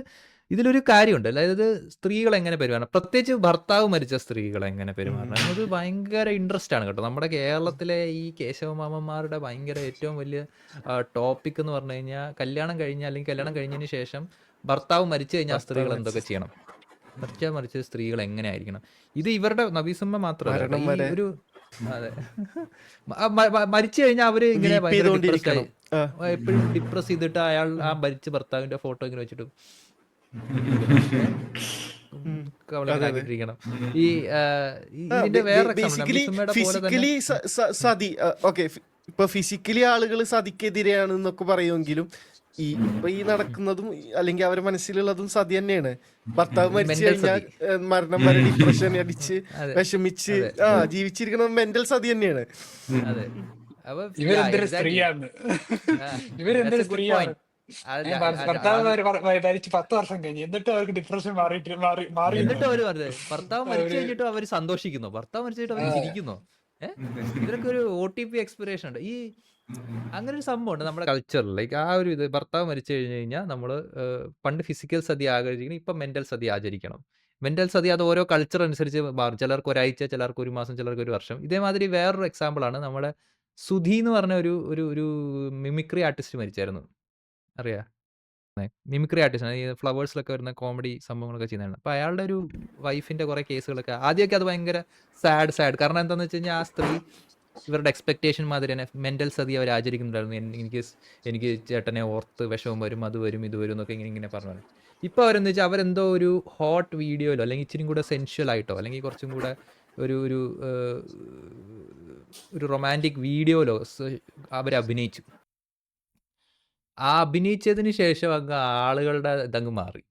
അത് അവർ അതിൻ്റെ കുറച്ച് ഫോട്ടോസൊക്കെ വന്നപ്പോൾ തന്നെ അതിൻ്റെ അകത്ത് ഫുള്ള് പൂരത്തെറിയായിരുന്നു. അതായത് ഇവരുടെ എക്സ്പെക്ടേഷൻ എന്ന് വെച്ച് കഴിഞ്ഞാൽ ഇയാൾ മരിച്ചതിന് ശേഷം ആ സ്ത്രീ അങ്ങനെ പെരുമാറാൻ പാടില്ല എന്നാണ്. അതായത് ഈ ഉസ്താദിൻ്റെ അതേ ലോജിക്കാണ് ഇവിടെ ഉള്ളത്. മനസ്സിലായി? പക്ഷേ ഇതൊന്നും അധികം ചർച്ച ചെയ്തില്ല. കാരണം ഉസ്താദുമാരെ ഊക്കാൻ നമ്മുടെ സമൂഹത്തിന് ഒരു പ്രത്യേക താല്പര്യമുണ്ട്. മറ്റവരോടുള്ള താല്പര്യം കുറവാണെങ്കിലും ഈ ഒരു സംഭവമുണ്ട്. ഇത് നമ്മുടെ കൾച്ചറിൽ ഇൻഗ്രൈൻഡ് ആയിട്ട് നിൽക്കുന്ന സംഭവമാണ്. ഒരു ഭർത്താവ് മരിച്ച സ്ത്രീ എങ്ങനെ പെരുമാറണമെന്ന് മറ്റുള്ളവർ തീരുമാനിക്കും. ഞങ്ങൾ പറയും നിങ്ങൾ എങ്ങനെ തീരുമാനിക്കണം. അവള് പറഞ്ഞിട്ട് എനിക്ക് പട്ടിണി മാറ്റണ്ടേ, എനിക്ക് കുടുംബം നോക്കണ്ടേ, അവളങ്ങനെ പറ. അതൊന്നും പോരാ. You should be in a mental സതി സ്റ്റേറ്റ് ഫോർ എവർ. ഇതേ സാധനം ഭാര്യ മരിച്ച ഭർത്താവിനുണ്ടോ? ഇല്ല, ഇല്ലല്ലോ. ഭാര്യ മരിച്ച ഭർത്താവ് ഫ്രീ ആണ്. പിറ്റേ ദിവസം കല്യാണം കഴിക്കാം. അതെ. ഇവിടെ ഇവന്മാരാരാടെ ഈ ആൾക്കാർക്കൊക്കെ എത്ര സമയം വിഷമം ഉണ്ടാവണം, എത്ര സമയം കഴിഞ്ഞിട്ട് ഡിപ്രഷൻ കരയാറുള്ളതൊക്കെ തീരുമാനിക്കാനായിട്ട് എനിക്കറിയത്തില്ല. ഇവന്മാർക്കൊക്കെ എങ്ങനെയാ തോന്നുന്നത്? അതായത് ഞങ്ങൾ തീരുമാനിക്കുമെന്ന് പറയാനായിട്ട് യുവന്മാർക്കൊക്കെ എങ്ങനെയാണ് ആ ഒരു കോൺഫിഡൻസ് എന്ന് എനിക്കറിയില്ല. അത് വേറെ സംബന്ധിച്ചാല്, അതായത് ബേസിക്കലി ഇവന്മാരുടെ പ്രശ്നം എന്ന് പറഞ്ഞു കഴിഞ്ഞാല് ഇവര് മനസ്സിൽ കാണുന്ന ഒരു സ്ത്രീയുണ്ട്. ആ സ്ത്രീ എന്ന് പറഞ്ഞു കഴിഞ്ഞാൽ ഭർത്താവിന് വേണ്ടി ജീവിതകാലം മൊത്തവും ഇങ്ങനെ വിഷമിച്ച് ഡിപ്രഷൻ അടിച്ചിരിക്കുക. അതാണ് അവരുടെ മനസ്സിൽ കാണുന്ന ആ സ്ത്രീ. ആ സ്ത്രീയുടെ ഫ്രെയിം വർക്കിലേക്ക് എല്ലാവരും വരണം എന്നുള്ളതാണ് ഇവരുടെ ബേസിക് ആയിട്ടുള്ള പ്രശ്നം. പക്ഷെ ഇവന്മാർ അത് വോയിസ് ചെയ്യുന്നത് എങ്ങനെയാണ്? ഭയങ്കര സ്ട്രാറ്റജിക് ആയിട്ട്. ഇപ്പം എനിക്ക് തോന്നുന്നു നമ്മുടെ സമൂഹം ഈ ഇങ്ങനെയുള്ള ഒപ്രഷൻ എക്സേർട്ട് ചെയ്യുന്നത് ഇത്തരം ടൂൾസിലൂടെയാണെന്ന് തോന്നുന്നു. അതായത് വോയിസ് ചെയ്യുന്നതെന്ന് പറയുന്നത്, കണ്ടോ അവരുടെ ഭർത്താവ് മരിച്ചിട്ട് അവർക്ക് ഭർത്താവിനോട് സ്നേഹമില്ല എന്ന് പറഞ്ഞിട്ടാണ്. സ്നേഹമില്ല എന്ന് പറയുമ്പം like that is A different point. അത് വേറൊരു പോയിന്റ്. അതായത് ലൈക്ക് ഇവരുടെ പ്രശ്നം ഒന്നായിരിക്കും, ഇവരത് പ്രൊജക്ട് ചെയ്യുന്നത് വേറൊരു ഫോർമിലായിരിക്കും. അവർക്കൊരു പ്രശ്നം ഉണ്ടാവും, അത് അവർ പാക്ക് ചെയ്ത് ഒരു ഫോർമാറ്റിലാക്കിയിട്ട് അങ്ങനെയാണ് അയക്കുന്നത്. മനസ്സിലായോ? അത് ഞാൻ ഈ കുറച്ച് നാളായിട്ട് ഒബ്സർവ് ചെയ്യുന്നൊരു ഫിനോമിനാണ്. എനിക്കൊന്ന് ഈ ഇവിടെ നടന്നിട്ടുള്ള ഒട്ടുമിക്ക ഇഷ്യൂസിലും അങ്ങനെ ഒരു പരിപാടിയുണ്ട്. KIT ആണെങ്കിൽ അവിടെ എന്താണ് ഇവര് ഭയങ്കര പ്രശ്നകരമായിട്ടുള്ള രീതിയിലാണ് പ്രൊട്ടസ്റ്റ് ചെയ്യുന്നത്. മാന്യമായിട്ടൊന്നും അല്ല പ്രൊട്ടസ്റ്റ് ചെയ്യുന്നത്. ഇവർക്ക് നന്ദിയില്ല. നമ്മൾ അങ്ങോട്ട് ഇത്ര സാധനം ചെയ്തിട്ട് അവർക്ക് നന്ദിയില്ല. ആ രീതിയിൽ പാക്കേജ് ചെയ്തിട്ട് ഒരു കുട്ടി സൂസൈഡ് ചെയ്തത് ഇങ്ങനെയൊക്കെയാണ് പ്രൊട്ടസ്റ്റ് ചെയ്യുന്നത്. ഇത്തിരി മാന്യതയൊക്കെ ഇല്ലേ? അതെ, ആ രീതിയിലാണ് അവര് പാക്ക് ചെയ്ത് അയക്കുന്നത്. മനസ്സിലായി? പിന്നെ ഈ എന്താണ് ഈ സ്ത്രീകളെയും മറ്റ് മൈനോറിറ്റീസിനെയും എന്താണ് പ്രിഫേർഡ് പൊസിഷൻസിനെ കാണുമ്പം ഒരു ചൊറി, അതാണ് പ്രധാന പ്രശ്നം. അതെങ്ങനെയാണ് ഇവർ പാക്ക് ചെയ്യുന്നത്? ഞങ്ങൾക്ക് ഞങ്ങളുടെ കഴിവിന്റെ പ്രശ്നമാണ്, ഞങ്ങൾ കുറച്ച് കഴിവേറികളുണ്ട്, അപ്പം നിങ്ങൾ വേറെ കഴിവില്ലാത്ത കുറെ ആൾക്കാരെ കൊണ്ടുവന്ന് ഇവിടെ പ്രശ്നം ഉണ്ടാക്കുന്നതാണ് ഞങ്ങളുടെ പ്രശ്നം എന്നാണ് ഇവന്മാർ പറയുന്നത്. കാരണം അതും പാക്ക് ചെയ്തിരിക്കുന്നുണ്ട് വേറൊരു രീതിയിലാണ് ഇവരത് പറയുന്നത്. പ്രശ്നമൊന്നും അത് വോയിസ് ഔട്ട് ചെയ്യുന്ന വേറൊരു ഫോർമാറ്റിൽ വേണം. Why are you not depressed? ഇല്ലല്ലോ. വൈ ആർ യു ഗേ എന്ന് പറയുന്ന മാതിരി why are you not depressed? പിന്നെ ഇത് നേരത്തെ പറഞ്ഞ പോലെ മതത്തിന്റെ ഇഷ്യൂ ആണോ എന്ന് ചോദിച്ചു കഴിഞ്ഞാൽ ഇപ്പൊ ഈവൻ കുറെ മുസ്ലിംസ് വരെ രംഗത്ത് നബീസുമാനെ സപ്പോർട്ട് ചെയ്തിട്ട് വന്നിട്ടുണ്ട്. ആരും ലൈക്ക് ഈ പറഞ്ഞ വ്യക്തിനെ അത്ര സീരിയസ് ആക്കിയിട്ടൊന്നും എടുത്തിട്ടില്ല. അത് പണ്ഡിതന്റെ അഭിപ്രായം പറഞ്ഞു എന്നുള്ള രീതിയിലാണ് പറയുന്നത്. വിശ്വാസികൾ പോലും വന്ന് പറയുന്നുണ്ടായിരുന്നു, കുറെ ആൾക്കാർ വിശ്വാസികൾ എന്ന് പറഞ്ഞിട്ട് ഖുറാനിലോ അങ്ങനെ ഒന്നും സ്ത്രീകൾക്ക് പോകാം, ട്രാവൽ ചെയ്യാൻ പറ്റും ഞാൻ കണ്ടു. ഒരുപാട് വിശ്വാസികൾ ഡിഫെൻഡ് ചെയ്യുന്നുണ്ട്. പടച്ചോന് ഇതൊക്കെ ഉണ്ടാക്കിയുള്ളത് ഇതൊക്കെ കണ്ടിട്ട് പടച്ചോന്റെ സൃഷ്ടി ഇത് പടച്ചോൻ ഉണ്ടാക്കിയതല്ലേ, എന്ത് ഭംഗിയാണ് ഇതൊക്കെ എന്നുള്ള രീതിയിൽ ആ ഒരു ആംഗിളിൽ പറയുന്ന മുസ്ലിംസും കുറെ പേരുണ്ട്. അപ്പൊ നിങ്ങൾ ട്രിപ്പ് പോണം, ട്രിപ്പിനെ എൻകറേജ് ചെയ്യുന്ന ഒരു മതമാണ് ഇസ്ലാം എന്നുള്ള രീതിയിൽ കുറെ വീഡിയോസ് ഞാൻ കണ്ടിട്ടുണ്ട് ഉസ്താദിനെതിരെ ഇട്ടിട്ട്. അത് പക്ഷെ നമ്മള് ഇൻസ്റ്റയിലാണ് എക്സിസ്റ്റ് ചെയ്യുന്നത്, അപ്പൊ ഇത് കുറച്ചുകൂടെ യങ് ഓഡിയൻസ് ആണ് ഉള്ളത്, അതുകൊണ്ടായിരിക്കാം.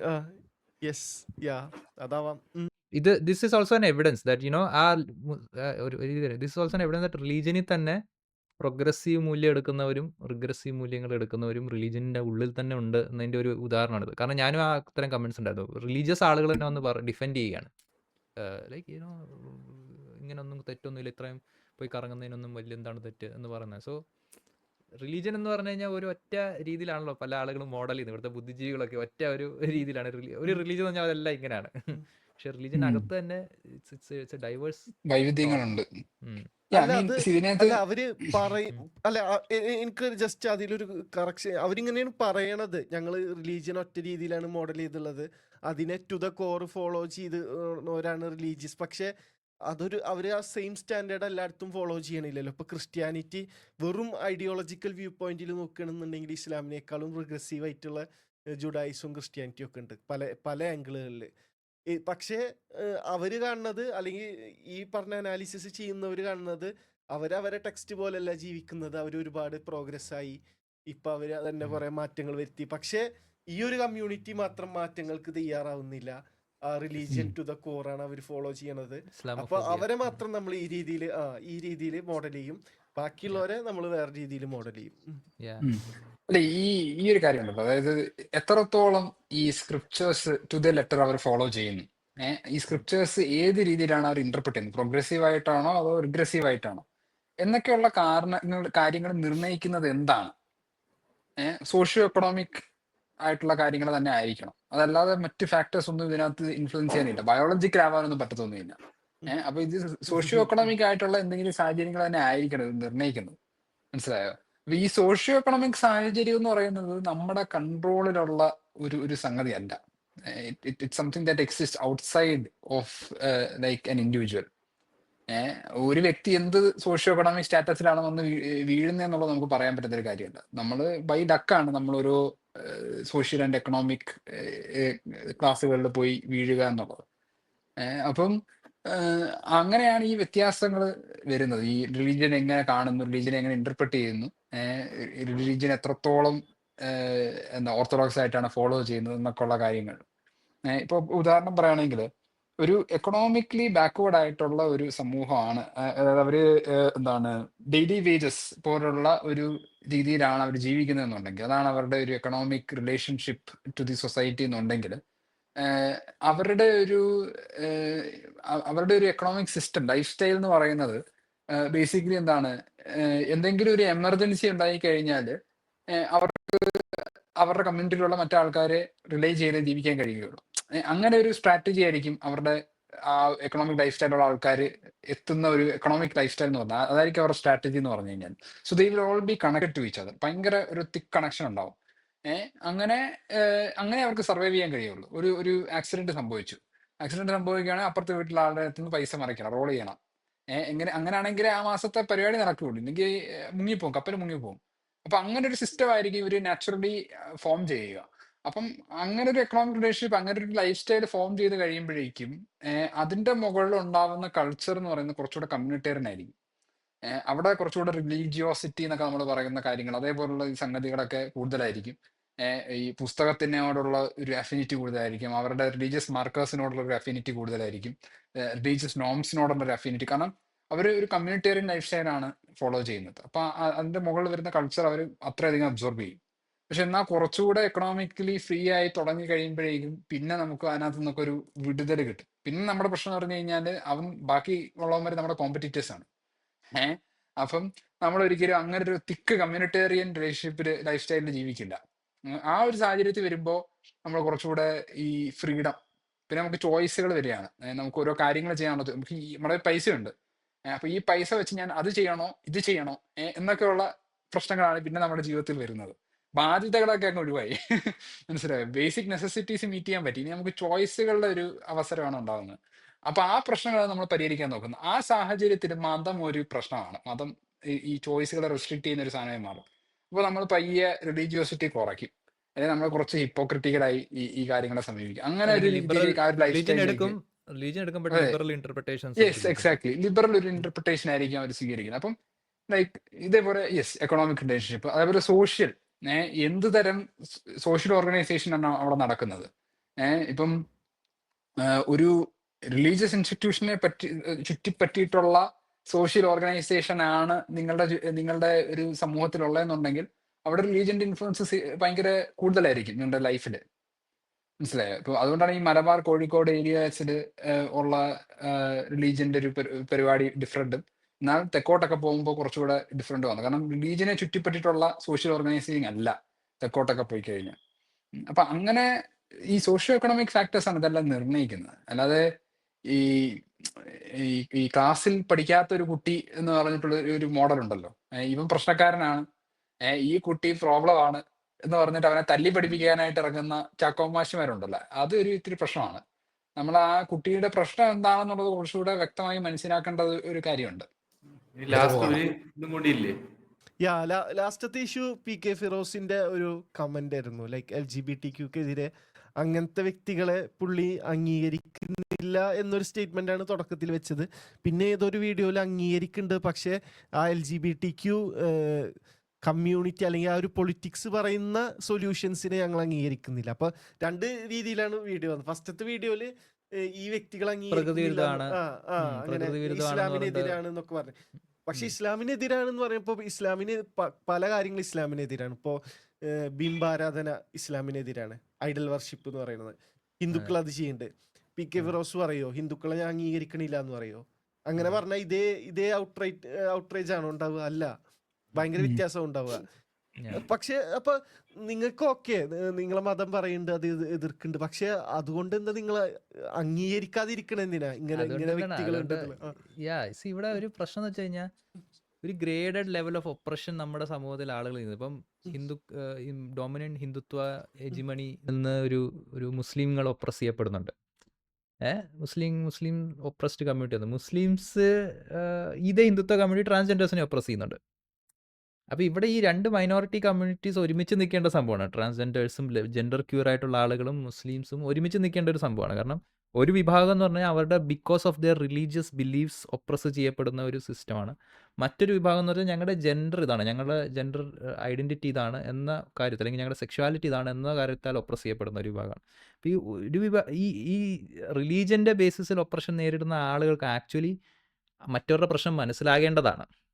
കാരണം ഞങ്ങളുടെ ദൈവവിശ്വാസത്തിൻ്റെ പേരിലോ ഞങ്ങളുടെ മതത്തിൻ്റെ പേരിലോ ഞങ്ങൾ ഒപ്രസ് ചെയ്യപ്പെടുന്നത് പോലെ തന്നെയാണ് അവരുടെ ജെൻഡർ അല്ലെങ്കിൽ അവരുടെ സെക്ഷുവാലിറ്റിയുടെ ബേസിസിൽ അവർ ഒപ്രസ് ചെയ്യപ്പെടുന്നതെന്നൊരു തിരിച്ചറിവ് മൈനോറിറ്റി കമ്മ്യൂണിറ്റീസിൽ ഉണ്ടാവേണ്ട ഒരു സംഭവമാണ്. പക്ഷേ അൺഫോർച്ചുനേറ്റ്ലി നമ്മുടെ സമൂഹത്തിൽ എങ്ങനെയാണെന്ന് വെച്ച് കഴിഞ്ഞാൽ ഈ ഇൻ്റർസെക്ഷണൽ മാട്രിസസ് ഉണ്ട്. ഒരു ഓരോ ശ്രേണി നിൽക്കുന്ന ആളുകൾ മറ്റൊരു ആളെ ഇങ്ങനെ ഇവൻ നമ്മളിൽ പെട്ടവരല്ല എന്ന് പറഞ്ഞാൽ ഇങ്ങനെ തള്ളി പോകുന്ന ഒരു രീതിയാണ്. ആൻഡ് ദാറ്റ് ഇപ്പൊ ഈവൻ ലൈക്ക് മുസ്ലിംസിനെ ഐഡിയോളജിക്കലി നമ്മൾ നാച്ചുറലിസ്റ്റുകളാണ്, നമ്മൾ ഇസ്ലാം ശരിയാണെന്നൊന്നും വിശ്വസിക്കുന്നില്ല, പക്ഷെ സ്റ്റിൽ നമ്മൾ ഇസ്ലാമോഫോബിയക്കെതിരെ സംസാരിക്കും.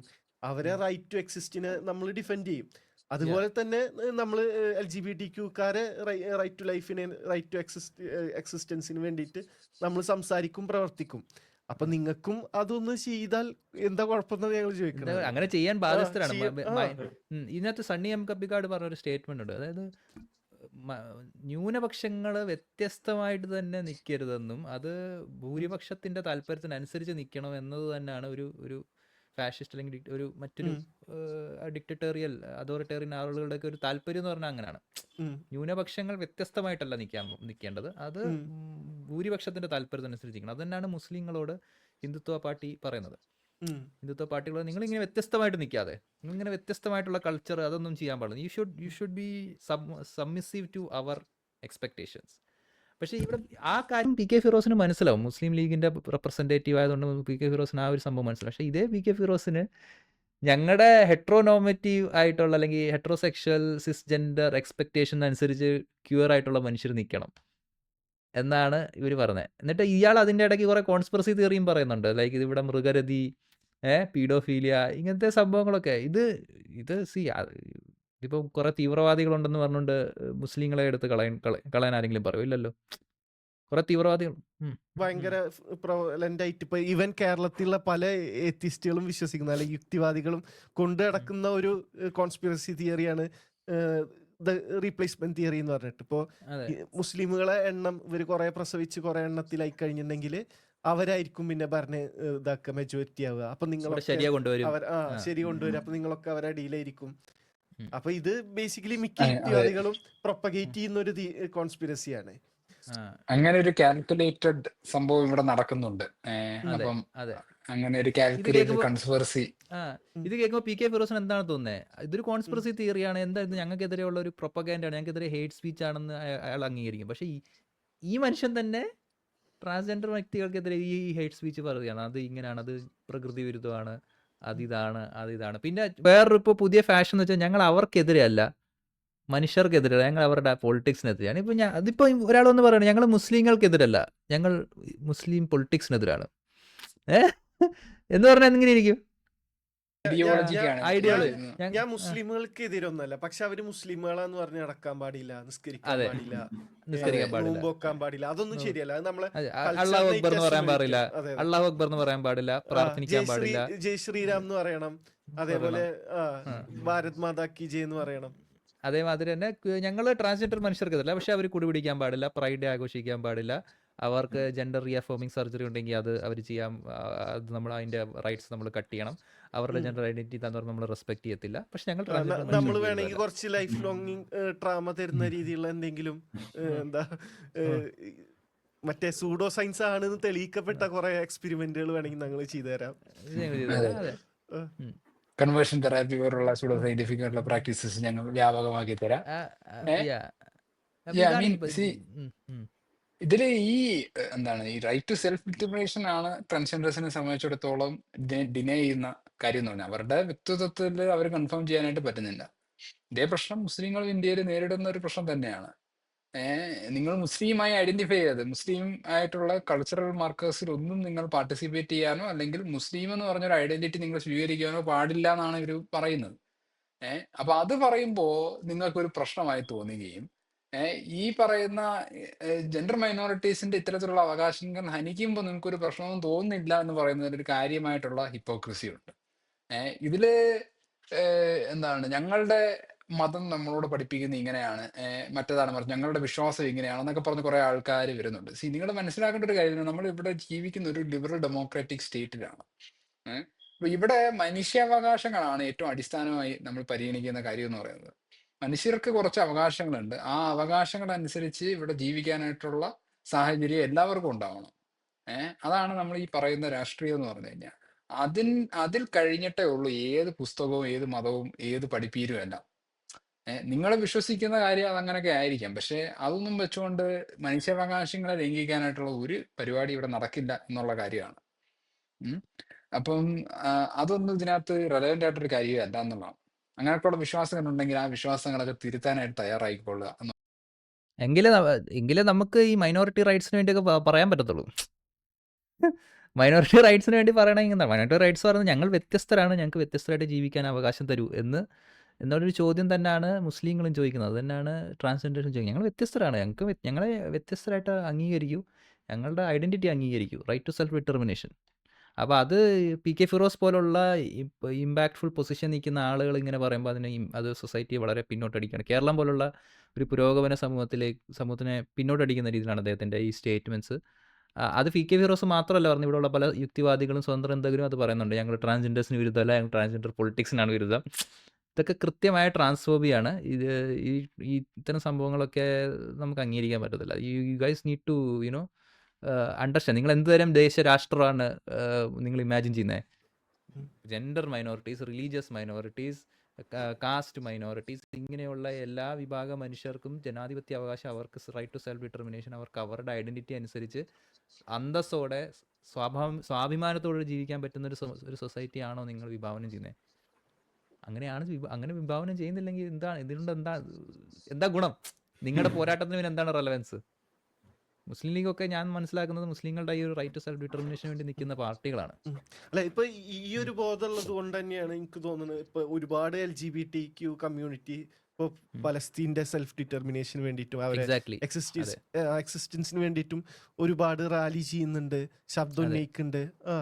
അപ്പൊ കാരണം അവർക്കറിയാം ലൈക്ക് എങ്ങനെ ഹൗ ഇറ്റ് ഫീൽസ് എന്നുള്ളത് അവർക്ക് ശരിക്കും അറിയാം. അതുകൊണ്ടാണ് അവർ കോമൺ പ്രോബ്ലം ആണ് എല്ലാവർക്കും ഉള്ളത്. ക്യൂർ കമ്മ്യൂണിറ്റി വന്ന് ഈ എന്താ പറയുക ഇസ്രായേൽ പാലസ്തീൻ ഇഷ്യൂവിൽ പാലസ്തീൻ്റെ ഫ്രീഡം അതിനുവേണ്ടി നമ്മൾ നിൽക്കുന്നുണ്ട് എന്ന് പറയുന്നത് അതുകൊണ്ടാണ്. കാരണം ക്യൂർ കമ്മ്യൂണിറ്റിയിലുള്ള ആളുകൾക്ക് അറിയാം എങ്ങനെയാണ് to B profiled, alienated, attacked, ഇതൊക്കെ അവർക്ക് മനസ്സിലാവും. അതുകൊണ്ട് തന്നെയാണ് ക്യൂർ കമ്മ്യൂണിറ്റി വന്നിട്ട് പാലസ്തീൻ്റെ അവകാശത്തിൽ സ്വാതന്ത്ര്യത്തിന് വേണ്ടിയാണ് നിൽക്കേണ്ടത് എന്ന് ഒരു സ്റ്റാൻഡ് എടുക്കുന്നതാണ്. നിങ്ങൾ ആ തിരിച്ച് സ്റ്റാൻഡ് എടുക്കുന്നില്ല. അതാണ് നിങ്ങളെ ഒരു പ്രശ്നമായിട്ട് ഞാൻ കാണുന്നത്. ഇതിലിവര് മനസ്സിലാക്കുന്നുണ്ടോന്ന് അറിയത്തില്ല. പക്ഷെ ശരിക്കും പറഞ്ഞു കഴിഞ്ഞാല് ഈ ജെൻഡർ മൈനോറിറ്റീസും ഈ മുസ്ലിങ്ങളും നേരിടുന്ന പ്രശ്നം എന്ന് പറയുന്നത് ഏകദേശം സെയിം തന്നെയാണ്. അതായത് ഒരു പാത്തോളജൈസേഷൻ ആണ്, ഒരു പാത്തോളജൈസേഷൻ ഓഫ് ആൻ ഐഡിയോളജി എന്ന് പറയും. അതായത് ബേസിക്കലി ഒരു എന്താണ് നോൺ മെറ്റീരിയലിസ്റ്റിക്, ഒരു ഐഡിയലിസ്റ്റിക് ഫ്രെയിംവർക്കിലാണ് ഇവർ ഈ കാര്യങ്ങളെ കാണുന്നത്.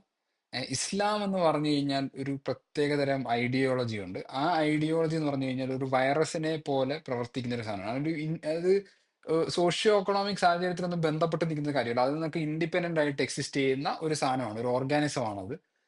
അതിന് ഈ വൈറസിന്റെ പോലുള്ള ചില പ്രോപ്പർട്ടീസ് ഉണ്ട്. അത് ആൾക്കാരിൽ കയറി കൂടുകയും അത് പ്രശ്നമായി മാറുകയും ചെയ്യുന്നു എന്ന് പറയുന്ന ഒരു ഐഡിയോളജിയാണ് ഈ പല ന്യൂ എത്തിയിസ്റ്റുകളും പ്രചരിപ്പിക്കുന്ന ഒരു ഐഡിയോളജി. അതിനെ ഇപ്പൊ കുറിച്ചിട്ട് ഡെനറ്റിന്റെ ഒക്കെ ബുക്ക് വായിച്ചപ്പോൾ ഞാനും ആ ഒരു രീതിയിലാണ് ആദ്യം ചിന്തിച്ചിരുന്നത്. അതെ അതെ പിന്നെയാണ് മനസ്സിലായത് ആ ഒരു രീതി ശരിയല്ല എന്നുള്ളത് പിന്നെയാണ് മനസ്സിലായത്. Yes exactly. ഉം.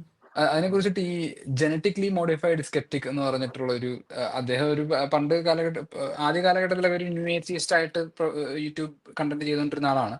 പക്ഷെ ഇപ്പൊ കുറച്ചുകൂടെ ഈ കാര്യങ്ങളെ കുറിച്ചൊക്കെ അറിവും ബോധമൊക്കെ വന്നിട്ടുണ്ട്. അപ്പൊ പുള്ളിയുടെ ഒരു ലേറ്റസ്റ്റ് വീഡിയോ ഉണ്ട് അതിനെ കുറിച്ചിട്ട്.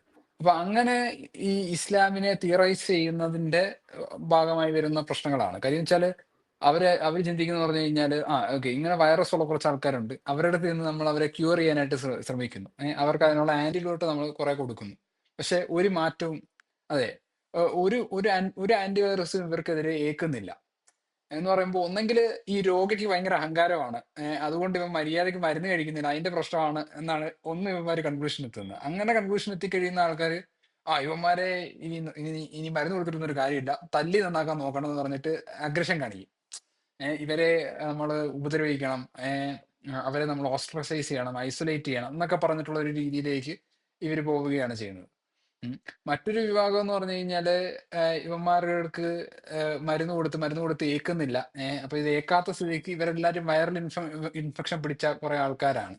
ആകെപ്പാടുള്ള സൊല്യൂഷൻ എന്ന് പറഞ്ഞാൽ സോഷ്യൽ ക്വാറന്റൈനിങ് ആണ്. ഫോഴ്സ്ഫുള്ളി ഇവരെ ക്വാറന്റൈൻ ചെയ്യുക എന്ന് പറഞ്ഞിട്ട് ഈ പണ്ട് കാലഘട്ടത്തിലൊക്കെ ഈ ചിക്കൻ പോക്സും മറ്റു അസുഖങ്ങളും വരുന്ന സമയത്ത് ആൾക്കാരെ ഇങ്ങനെ കൊണ്ടുപോയി എവിടെയെങ്കിലും കാട്ടിലൊക്കെ കൊണ്ടുപോയി കളഞ്ഞ് അങ്ങനെ കത്തിച്ച് കളയോ വീട്ടിനകത്തിട്ട് കത്തിക്കുക അങ്ങനെ എന്തെങ്കിലുമൊക്കെ ചെയ്യില്ലേ, അതേപോലുള്ള സൊല്യൂഷൻസിലേക്ക് ഇവർ പോവാണ്. പക്ഷെ ഇപ്പോൾ അതൊരു ഐഡിയോളജിക്കൽ രീതിയിലേക്ക് മാറി എന്നുള്ളത് ഒരു പാത്തോളജൈസേഷൻ എന്ന് പറയും. അതേ സെയിം കാര്യമാണ് ഈ ജെൻഡർ മൈനോറിറ്റീസിന്റെ കാര്യത്തിൽ ഇവർ ചെയ്യുന്നത്.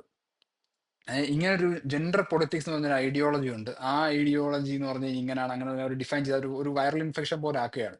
എന്നിട്ട് ഇതിനകത്തെല്ലാം പെട്ടിരിക്കുന്ന ആൾക്കാരാണ് ഇവര് എന്ന് പറഞ്ഞിട്ട് ഇവരുടെ അടുത്ത് ആദ്യം നമ്മൾ പറഞ്ഞു പോകുന്നു, അവർ നന്നാവുന്നില്ല. എങ്ങനെ നന്നാവാനാണ്? അവരുടെ സ്വത്വമാണത്. എങ്ങനെ അവരുടെ സ്വത്തം മാറ്റുന്നത് നിങ്ങൾ? അത് പറ്റത്തില്ല. അപ്പം ഉടനെ അടുത്ത കൺക്ലൂഷൻ, ഓക്കെ, ഇവരെ നമുക്ക് ഒന്ന് ഇല്ലാതാക്കണം, എലിമിനേറ്റ് ചെയ്യണം, എക്സ്റ്റർമിനേറ്റ് ചെയ്യണം എന്ന് പറഞ്ഞിരിക്കുന്നത്. It's A new way of propagating oppression. ഈ റേസിസവും ഈ ഡിസ്ക്രിമിനേഷനും ഇന്ന് നമ്മുടെ മോഡേൺ സൊസൈറ്റിയിൽ പ്രവർത്തിക്കുന്ന ഒരു രീതിയാണത്.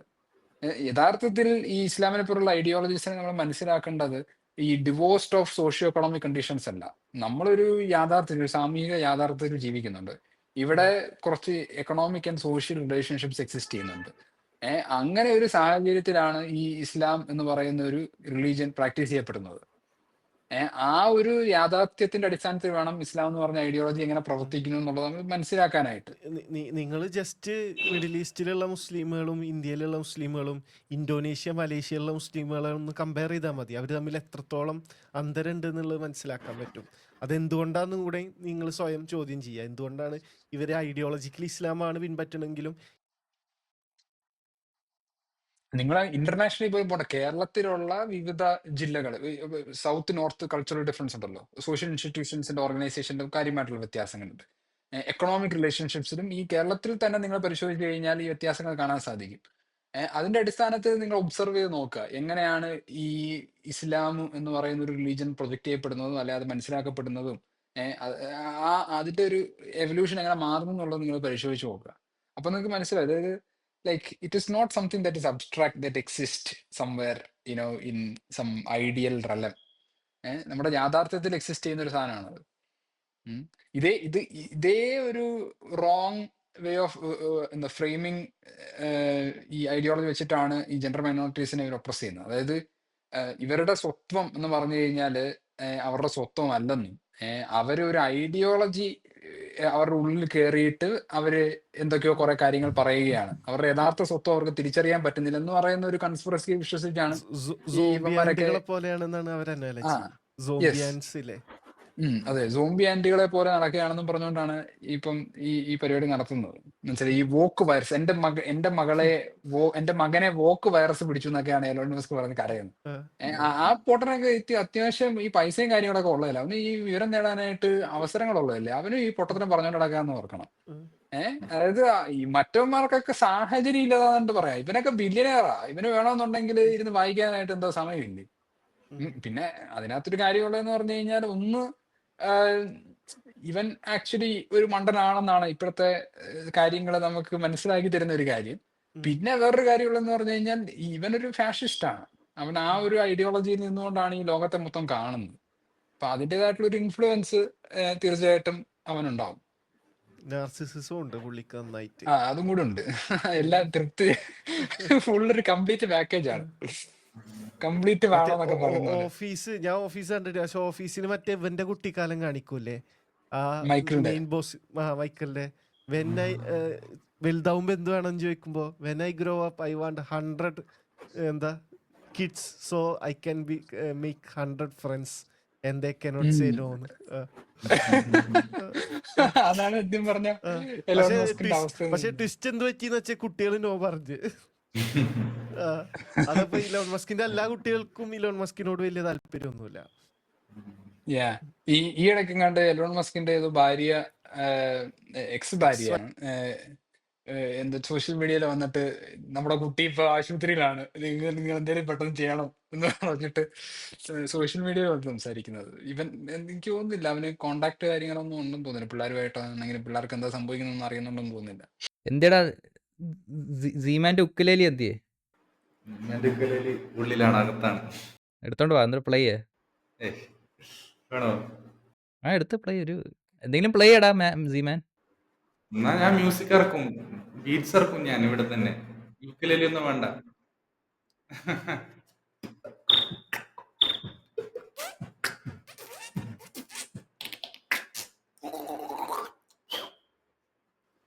പോരെ?